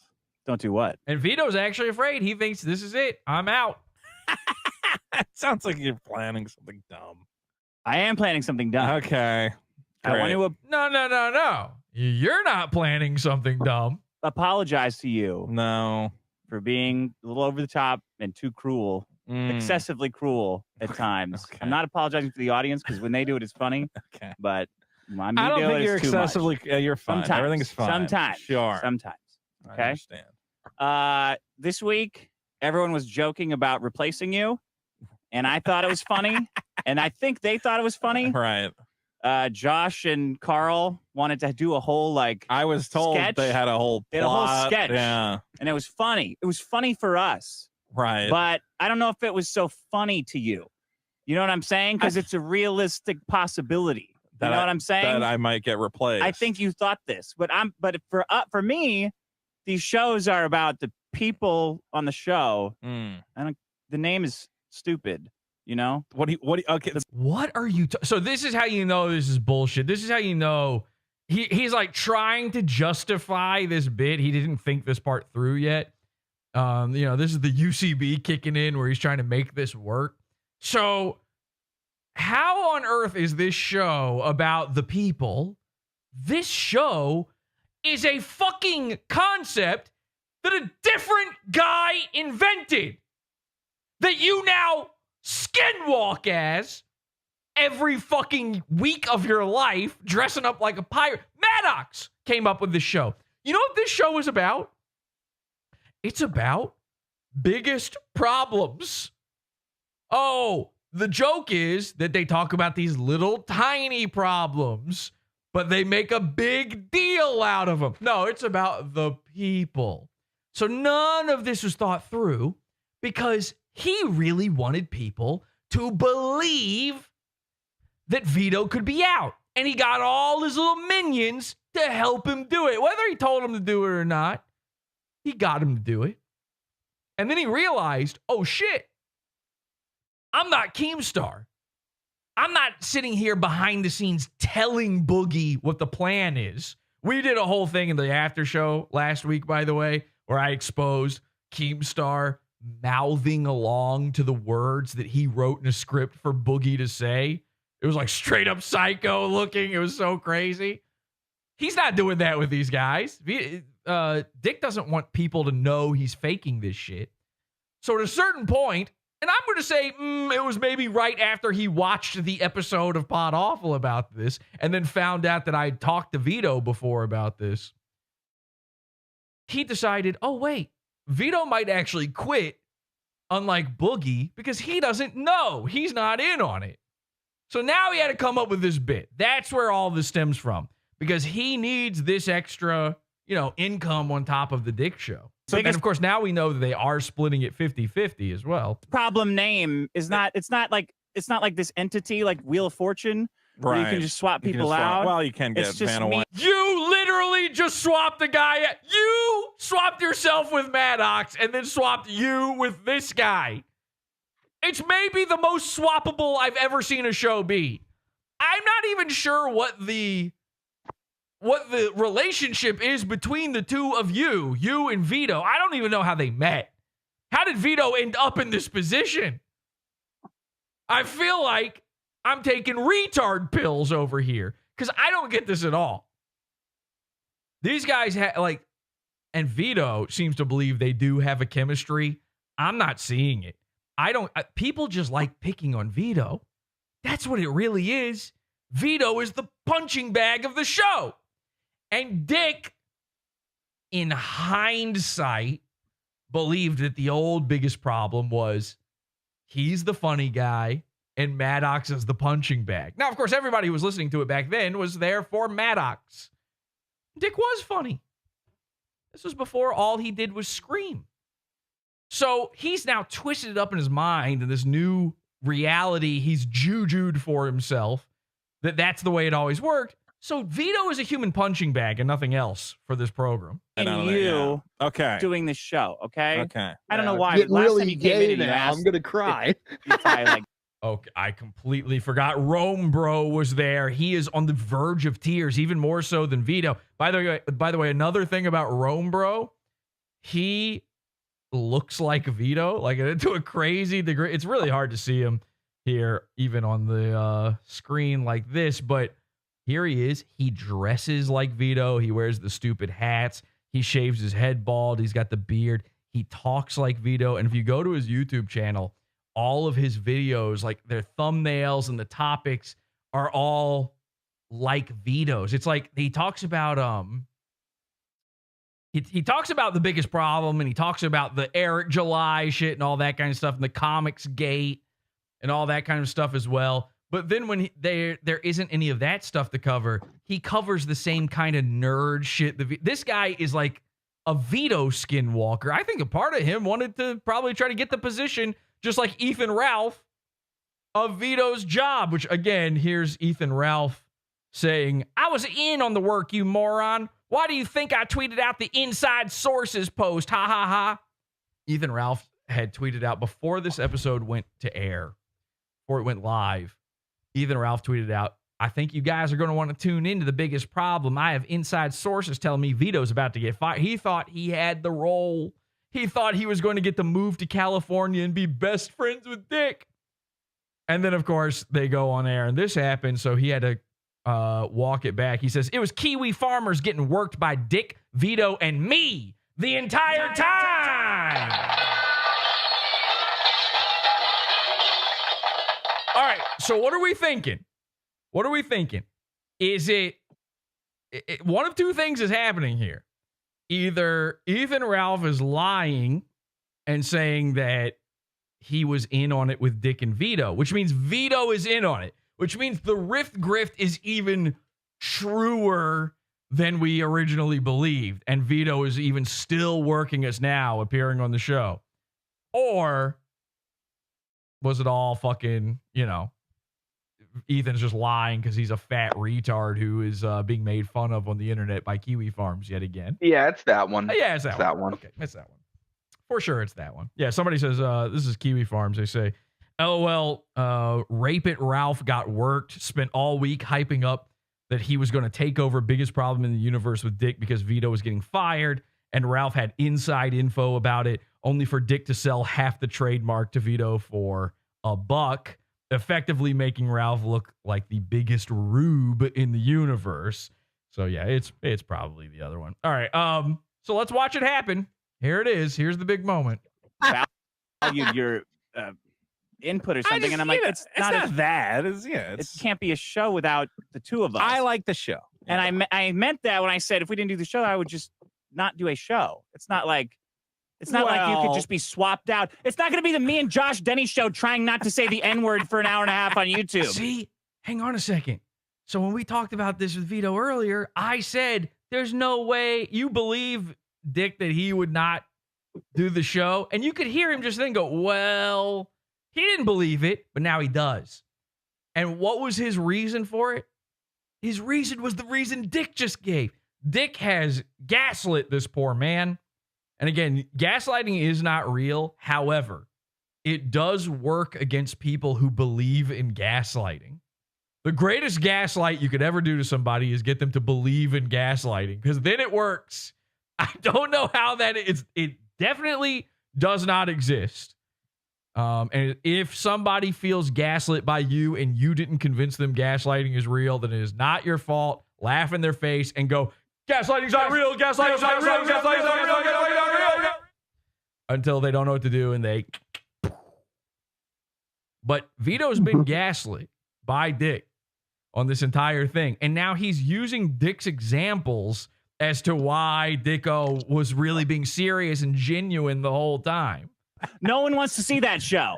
Nobody wants to see that show. I love Josh Denny. I don't want to do that show. I personally like you and Josh Denny, so that's a little different. Every show. I go, Josh, He's gonna say no conflict, nothing at all. That's what I'm trying to tell you. So I have a very special Vito's booty here. So because I want you to understand this in a real way that's not just bullshit of me saying that, okay? So shut! Oh, wait, he's not here. Here's the Vito's booty. It's not a joke. What is this? Here, I don't want to do this. You have to do it. People are paying for this. The joke treasure chest is not a joke. Yeah. Yeah. Don't say that this is theater kid shit either. Just somebody. A UCB guy feeling a little. He's a little worried people are going to call him out on that one.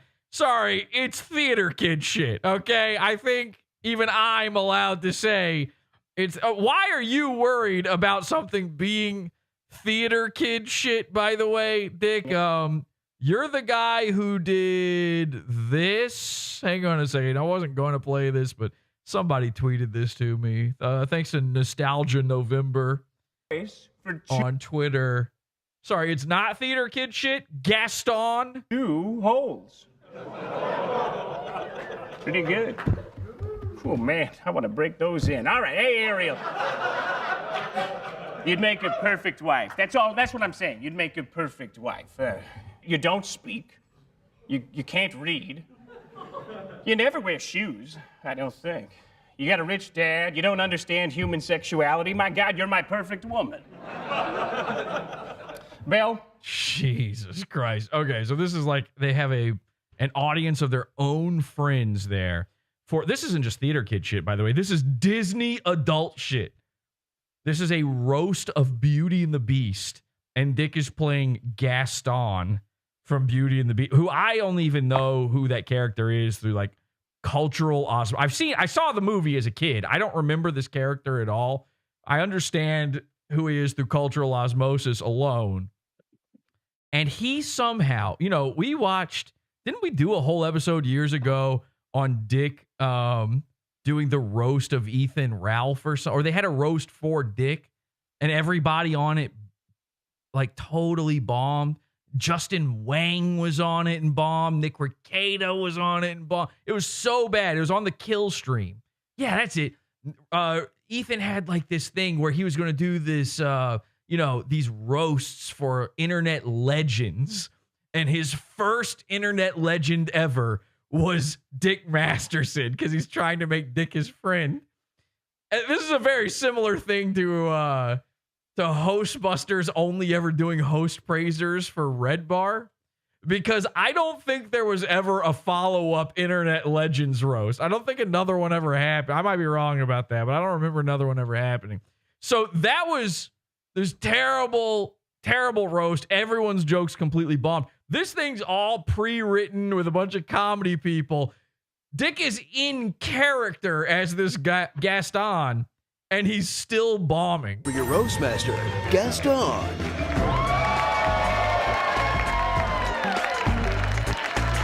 And, if you're like me, you don't really know this Gaston character. I guess he's like a manly man, because Dick's such a manly man. Just ask all the manly men at Burning Man.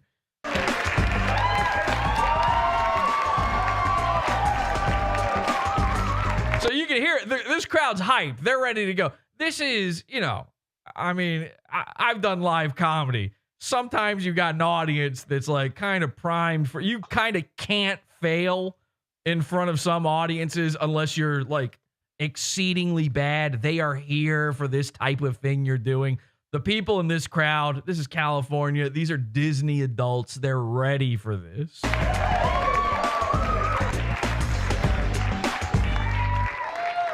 Bonjour. I'm Gaston, daring adventurer, a cunning hunter, and the only man in France who can do a push-up. I'm thrilled. Whoo! With Jesus. First joke out of the gate. They're already, you just got an oh. Oh, that wasn't like nobody in the crowd was French. It's not like they're upset. You didn't offend them. They're like going, oh, that sucked. That's what this is going to be, huh? This is going to suck. Oh, that's the next hour and a half of my life. Thrilled to be your roast master tonight. It's really great to be here, actually. I'm feeling especially great because I just had my way with those 3 slutty bartender waitresses with the huge cleave. Yeah, you know the ones I'm talking about. Everybody knows the ones I'm talking about. Don't worry, I took good care of them because everybody knows. No one fucks like Gaston, pelvic thrusts like Can you Gaston. turn this off, please? You want me to roll it back and start it over so that you don't step on this bit here so that we get the whole thing? Is that what you said you wanted me to do?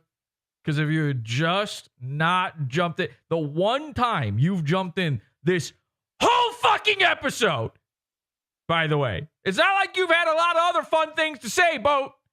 I'm sorry. On this one. And here's really what was going to happen. I was going to let him do this one joke and then be done with this segment. And you, my friend, just bought a ticket to ride.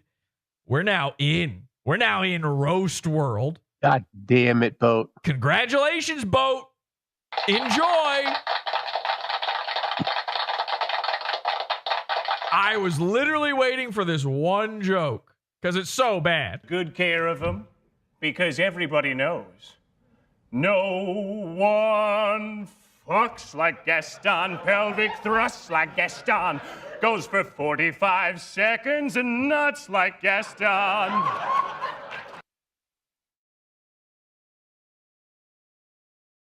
Okay, so originally I was going to go, oh, geez, yikes, total bomb, this was bad, gross, and then we were going to turn this off. But Boat apparently wanted to hear more. So let's give Boat exactly what he wanted. Yeah, 45 seconds. It's because I'm dashing, strong, and efficient.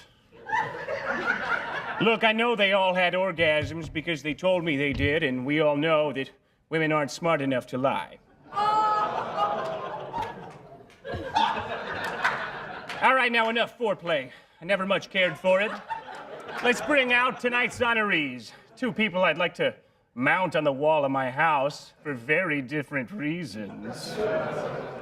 Okay, I can't even do this for the bit of punishing Boat anymore, so congratulations, we're out. Now, somebody did say, they tweeted and said, he was better on this roast than he was on the Kill Stream roast. To which I pointed out that's because other people wrote these jokes. But even then, he was still bombing. Completely pre-written bit for him, and he still fucked it up. All right, back to this. Here we go. The big moment. Because there's a magic scroll. You have to open it and read it. You have no idea how much I want to rip this up without No, you reading it. can't. You can't. You have to be emotionally honest at some point. I know you hate that. Okay. I really don't want to do this. This is This is too much. Okay. Who knew this shit went down? I've known about that roast forever. I've talked about that. He used to do things like that all the time. There's one where he plays a pretty pony princess. I did a whole episode about this. People don't know this shit. I've been revealing this shit for years now. He used to do this thing called the Tournament of Nerds, where they would just play dress up like Disney adults and pretend to be these various pop culture characters. And usually he would try to portray whatever manly man character from whatever genre they were going for that week. And then one time, for whatever reason, very odd, nobody else was doing anything like this. He was a My Little Pony. Even though he's a guy, there was no reason he had to do that. Again, they always utilized him for, like, he'd play He-Man or whatever other stupid fucking character. And then this one time he's like, no, I don't know why. I'll just do My Little Pony. That'd be funny, right? And they're like, My Little Pony doesn't even fit. We're doing Indiana Jones this week. And he's like, can I get a sparkly sort of mane going on? Something sparkly and pink or purple? And they're like, okay, sure. Yeah, we'll put together the costume. He's like, here's what it should look like. And he handed him his dildo. September 17th. Okay. Can people see this? They don't need to see it. Just read it to them. Okay. September 17th. What the fuck? So this is just a couple days after our big episode on the Rift Grift. Masterson hereby transfer to Vito Gesualdi 50% of the biggest problem in the universe trademark. Yes. For the sum of $1. Effective immediately. Huh. Now that amount sounds very familiar. It should sound very familiar to any listener of PodAwful for really years at this point. I've talked about this idea. Signed, Dick Master. Suck it, ripoff first. Why do I feel like I'm going to bring this into court someday? The judge is going to go, I don't know if we can accept scrolls. No, sir. you can. You can definitely. I checked with Keon. I thought I had $1 here too that I would give you, but so you didn't bring your checkbook, so I guess you're. Hold on, all right. Oh, now you got money all of a sudden. Shut up. So even in the middle of it, Dick tries to act like he was going to give it to him for nothing by offering the $1. Then he pretends like he doesn't have $1 nearby. How do you not have? You don't have a 20. You don't have anything. You could just hand to him to hand back to yourself. It doesn't matter at that point if you're giving it to him. It could be $1,000. You could have the world's only $1 million bill and hand it to him if the point is he's going to hand it back to you. He's like, So he's trying to find a way to actually make money off of Vito in this, supposedly kind moment. He's actually grifting the Rift Grift. Hey, just fucking idiot. I don't know if I have a single. I don't have change, unfortunately. That's too bad. Right. Okay. So I will now be 50% owner of the trademark. Yeah. Of the biggest problem in the. Which nothing has happened towards the legal part of that actually happening. Go look it up. Okay. It's taking all the ceremony. Now you're on the hook. Now I'm on the hook. Wait, hold on. Did I just get myself? No, Now I'm worried. by the way, we're getting Okay. Well, if this turns into a legal situation where I'm not 50% now, buddy. Now, and again, another part that nobody pointed out, I think that right there is maybe the most interesting part of all of this. People were theorizing last week that this whole fallout between them is the result of Vito tweeting out his support for me after we sent my Riley to Vito's house, to Dick's house, and the cow thing, and all this shit that I've talked about Dick over the years. We know how Dick feels about this. We know he's upset by it. He sees it all. We know we've proven this many times. And so a lot of people said they think that PodAwful's kind of behind this to some degree. And then Vito, not only has he shown that he would support PodAwful and he would tweet out the YouTube link and all that kind of stuff, he came on the show recently And he came on the episode where we're talking about sending a guy to Dick's house. Now listen to this part one more time. Okay, well, if this turns into a legal situation where I'm not You're on the 50% hook now, buddy. Now you can do all your gay fun shit. If this turns into a legal situation, well, you're on the hook now, buddy. So now, you're thinking of all the positive shit of him owning half of the biggest problem. Now all the negative shit is half on Vito as well. The legal aspects, that's half Vito's problem. Now, what's Vito's biggest problem in the universe going to be? I think Dick just hinted at it. One day, just maybe, this could all come crashing down. Something bad could happen. These guys, they're sending out a dude to go fuck with this Eric July character who is willing to call the cops on them. He's not playing about this kind of shit. One day, the guy, Maddox, might come back with another lawsuit. Eric July might come down with a lawsuit. We don't follow these guys enough to know who else they talk about, but one of these days, somebody might come knocking. It's happened before, and now Vito is going to be eating a little of that. They're trying to get Vito to lose weight. I don't know if this is the way to do it. Whatever you want to do, you're responsible for half of the consequences. Right there. There's the reality of it. This is no gift. This is an imprisonment. He just locked Vito in, and Vito stupidly signed up for. Of course he did, because he did it live on air. This is the type of thing you do off air. This is the type of thing you at the very least discuss first off air. But they don't talk off air.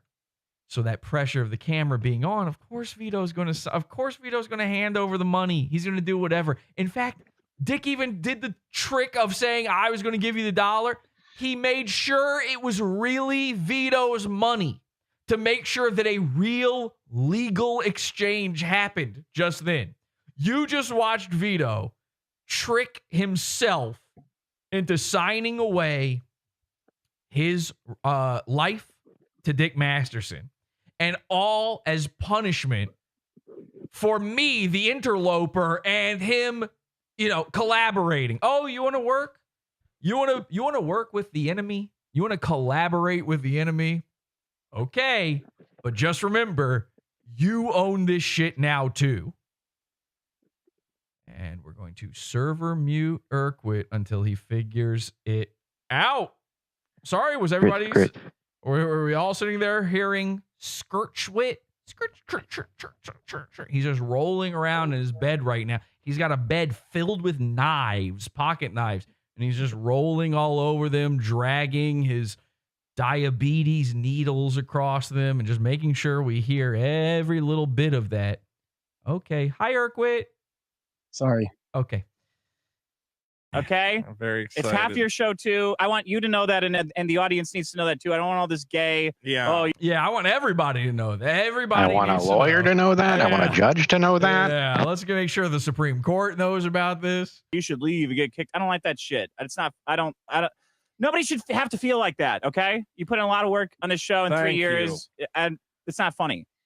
Yeah. I realized halfway through, I'm like, well, if he doesn't think it's funny, there's got to be a reason for that. So let's fix that. I love this show.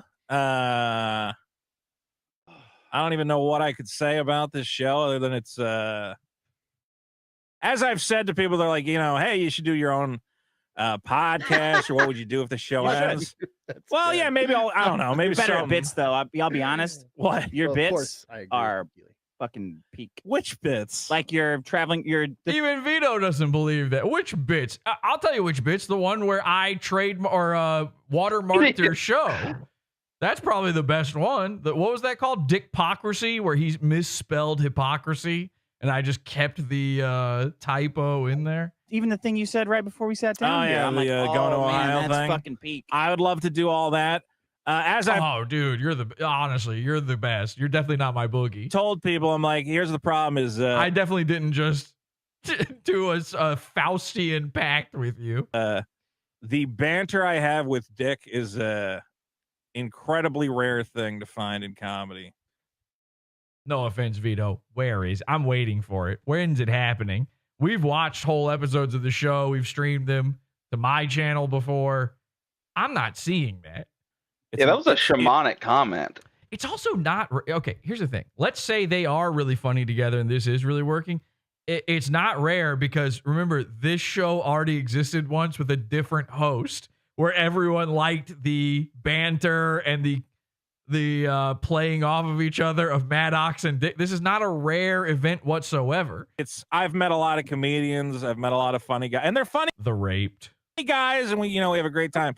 It's very hard to find somebody who can just make a show like effortless. Like me and you could show up even if we didn't. We prep anyway. Time to put on my pirate costume. We put a little prep in. But if you told me I had to sit down with Dick and bullshit for 4 hours and find a way to make it funny, I would go, yeah, I think we can make that work. That's all podcasts. You're not, I mean, this is not revelatory in any way. Mm-hmm. We'll do something. Yes, and it's it's going to on. work because Anonymous. And it's very rare to find guys who can do that. I'm going to put the link in and the chat. yeah, that's why if I did another show and maybe there are Hey, Rome Bro, can you shut the fuck up? Stop transforming this content for 1 second. It would be a different show. It wouldn't be this show. This show, the comedy is just like actually incredible. And I thank everybody who tunes in. Okay. Even if I ban you because you're a piece of shit sometimes. This dude even laughs like Vito. That's crazy. At the end of the day, it's all in good fun. And now, all of my emotional womanly behavior got me 50% of a trademark. So the moral my of the girlfriend said, well, you're going to marry him before you marry me? The moral of the story is shit, it is like that, become isn't an emotional woman and then you get free shit. Free, you just paid for it. And you paid $1 for it. And for some reason, that sounds very, very familiar to me.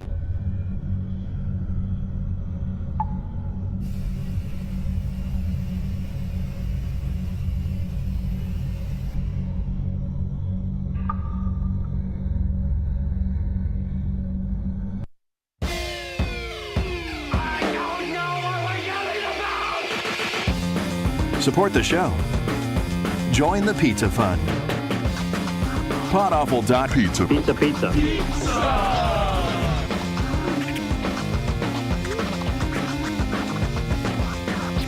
PodAwful.pizza.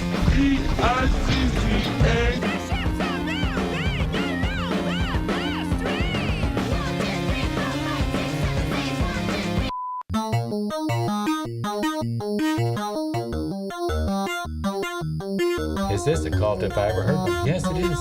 It's a cult. I mean, it's the cult of cults.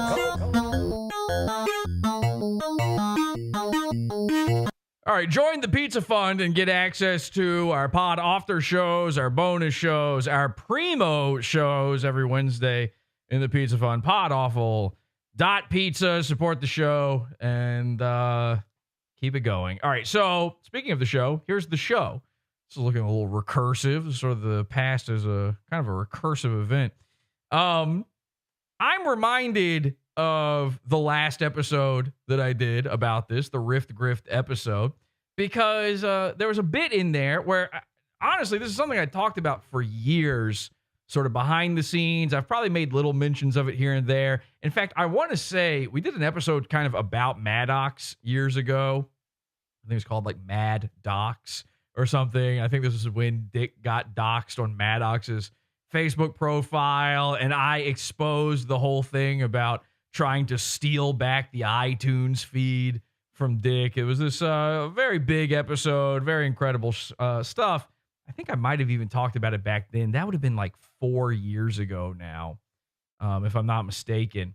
But the bit was that I planned to start a second biggest problem. I'm just going to show you this bit, and then you be the judge.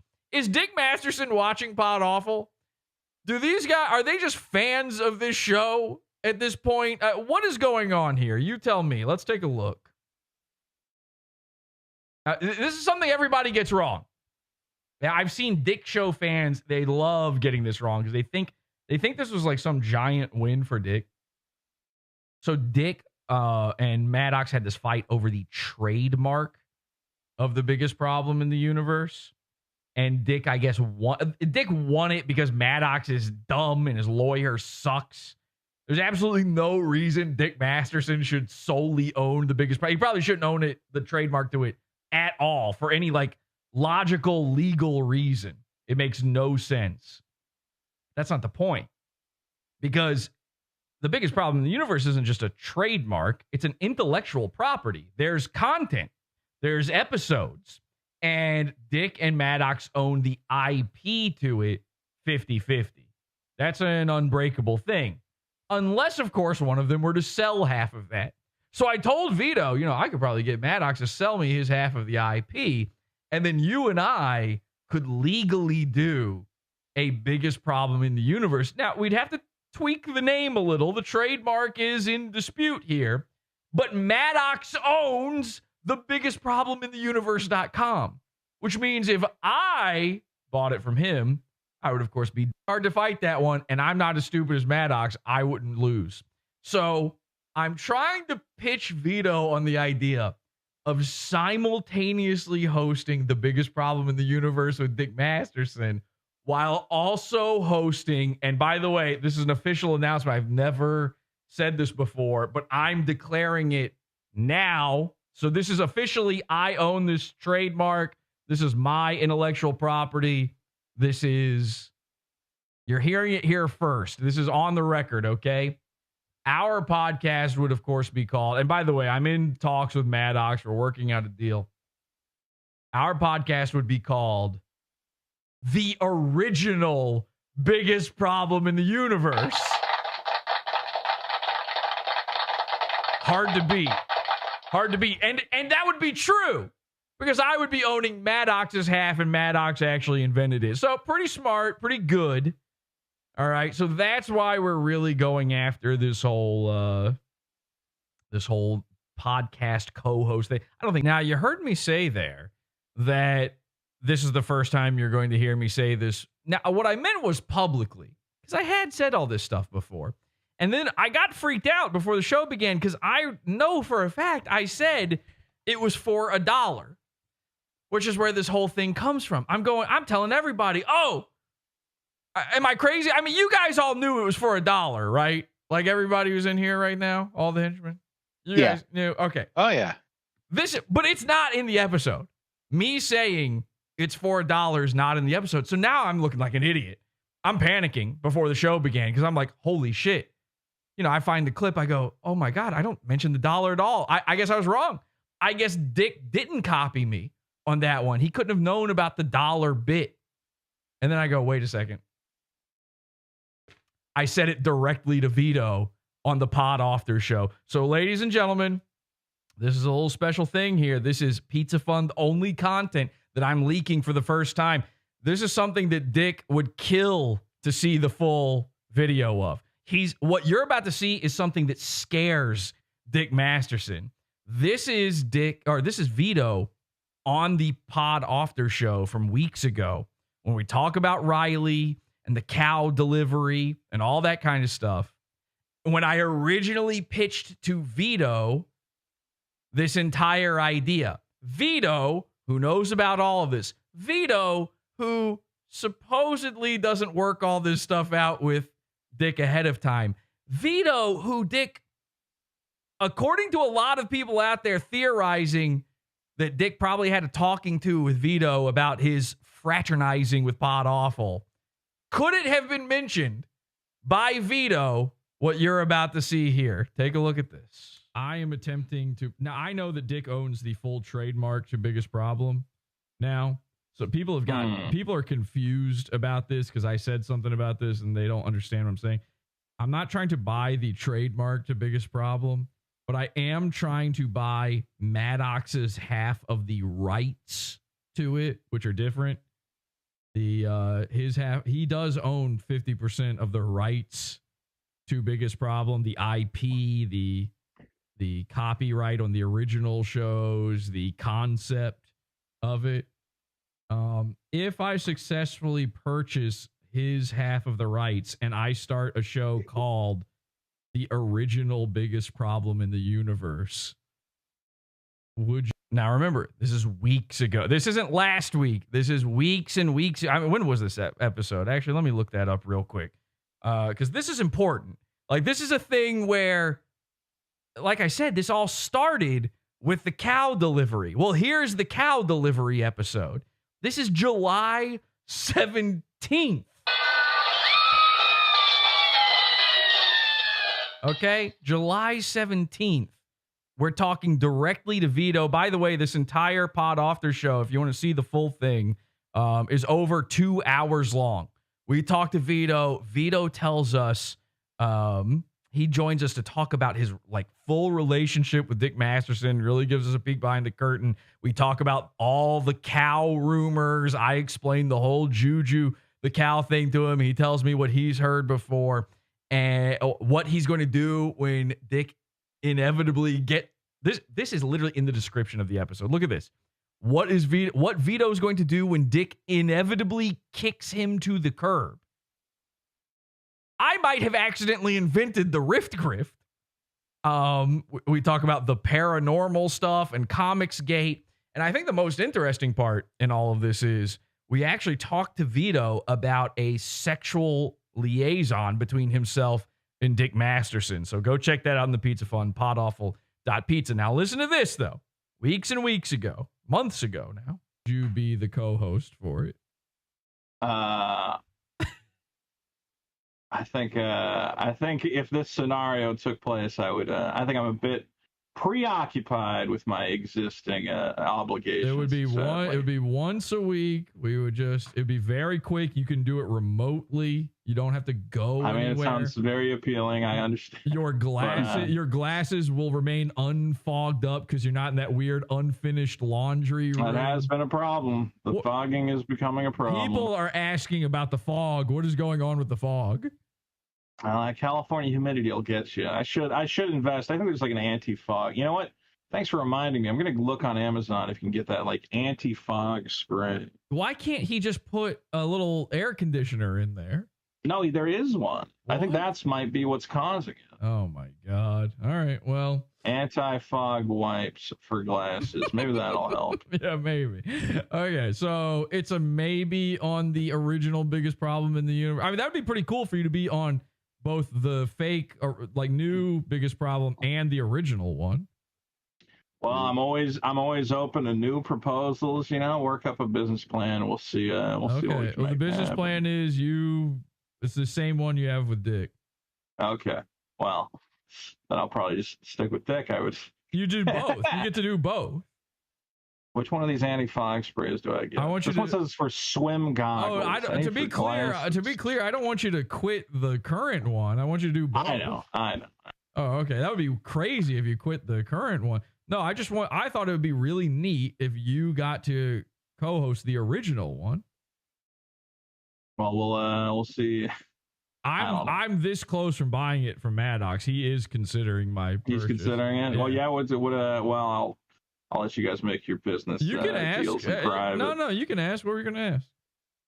Oh, I mean, do you want to talk numbers? How much is it going to cost me? Yeah, $1. It's a good deal. Yeah. Yeah. I think he's going to sell it to me for $1 because it's funny. Yeah, he's still. Ladies and gentlemen, the Rift Grift was real. Dick Masterson is copying PodAwful, and PodAwful has been in control of the biggest problem for the past 2 months. It's all true. It's all happening. All right. I got nothing for a pod. Do we want to do a PodAwful show? Because I don't have anything else. I mean, that was it. I think that was a pretty good one right there alone. But we could go into a PodAwful show if you guys want. I mean, if somebody has something we should take a look at, then we could do that, I suppose. But there you go. And Vito fucking showed up for the episode that exposes everything. Vito is on it.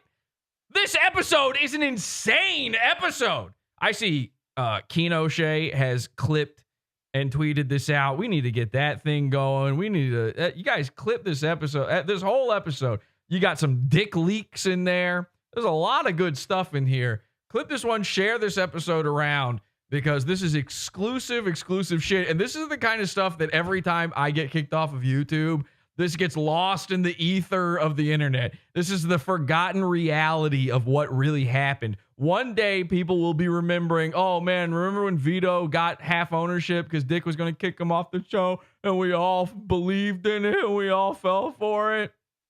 And then all of this shit, all of the reveal, it'll all be forgotten like dust in the wind. So re-upload, keep the clips coming, keep re-uploading. YouTube hates it. Where are we at? Do we want to do a pod after show or should we just hang out in Discord afterward? I'm going to leave it up to you guys. Pod after show. Let's go. Stribs is the only person saying pod after show. That sounds like not that. All right, come join us in Discord after the show. PodAwful.com/cult. No pod after show, but go check out that one with Vito. And there's lots more in the Pizza Fund. All our archives, all of our banned episodes from YouTube are over at podawful.pizza. Until next time, thank you, everybody, and have an awful day.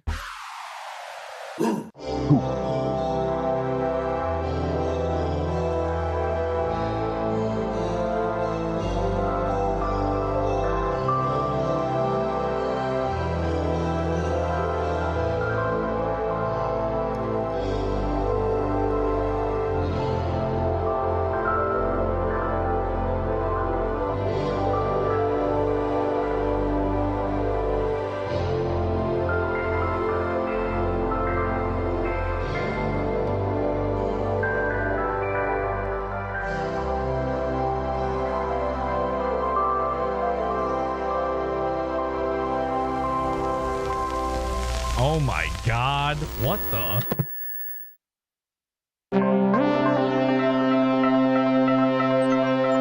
Somebody in chat says, maybe you can look at the recent Blow Blacks drama. What, is that an OnlyFans girl?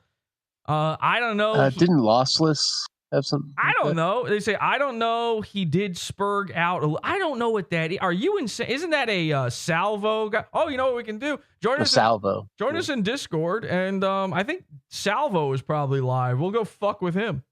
Yeah, he's on Kick. He's live on. Go to. Oh, you know what? I'm live on Kick, right? Am I live on Kick right now? Hang on a second. Let's see. Hang on a second. We'll do this. Hang on a second. Ooh, man, it's creepy. Me behind me like that. Let's get rid of that. And then let's go to my creator dashboard. Sorry, Kick people. I cannot be bothered to look at this scuffed audio. I hope not. Was there scuffed? What does scuffed audio even mean? Was the audio bad the whole episode and I'm just now finding out by tuning into Kick? That's no good. All right, let's. No. We're going to host a channel. Oh, wait, he's not live. It doesn't look like. Maybe he's not live. Salvo live? I don't see it. I don't see it. Hang on a second. Let me look into this. Maybe he doesn't go live just yet. We're gonna look into this. Salvo pancakes. Offline. Not live. All right. Take that back. Did he go live already? Is it already over? No, it's 3 weeks. 10, but 10 what time? EST, like 15 minutes ago. You're sure EST? Doesn't he live in Colorado now or something? Oh, I don't know. He also could be on the road. The last 5 times he streamed, he's been in his car. Right, I tell you what, come hang out with us over in what the F am I looking at right now? Come hang out with us over in Discord and take a look at this. Anybody remember this thing? How do I make this big screen? What do you guys think? Is it lagging or no? Be honest. Is it lagging? Is it like GTB? Let me see. All right, we're gonna raid. We're gonna raid GTB here. This GTB is a midget we own. Let's go raid him. Host him. We're gonna host GTB. Watch this. This is how we're ending this episode. We're streamers now. Guys, be honest, chat.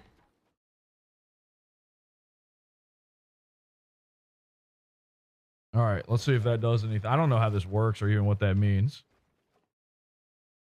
That little guy is so excited.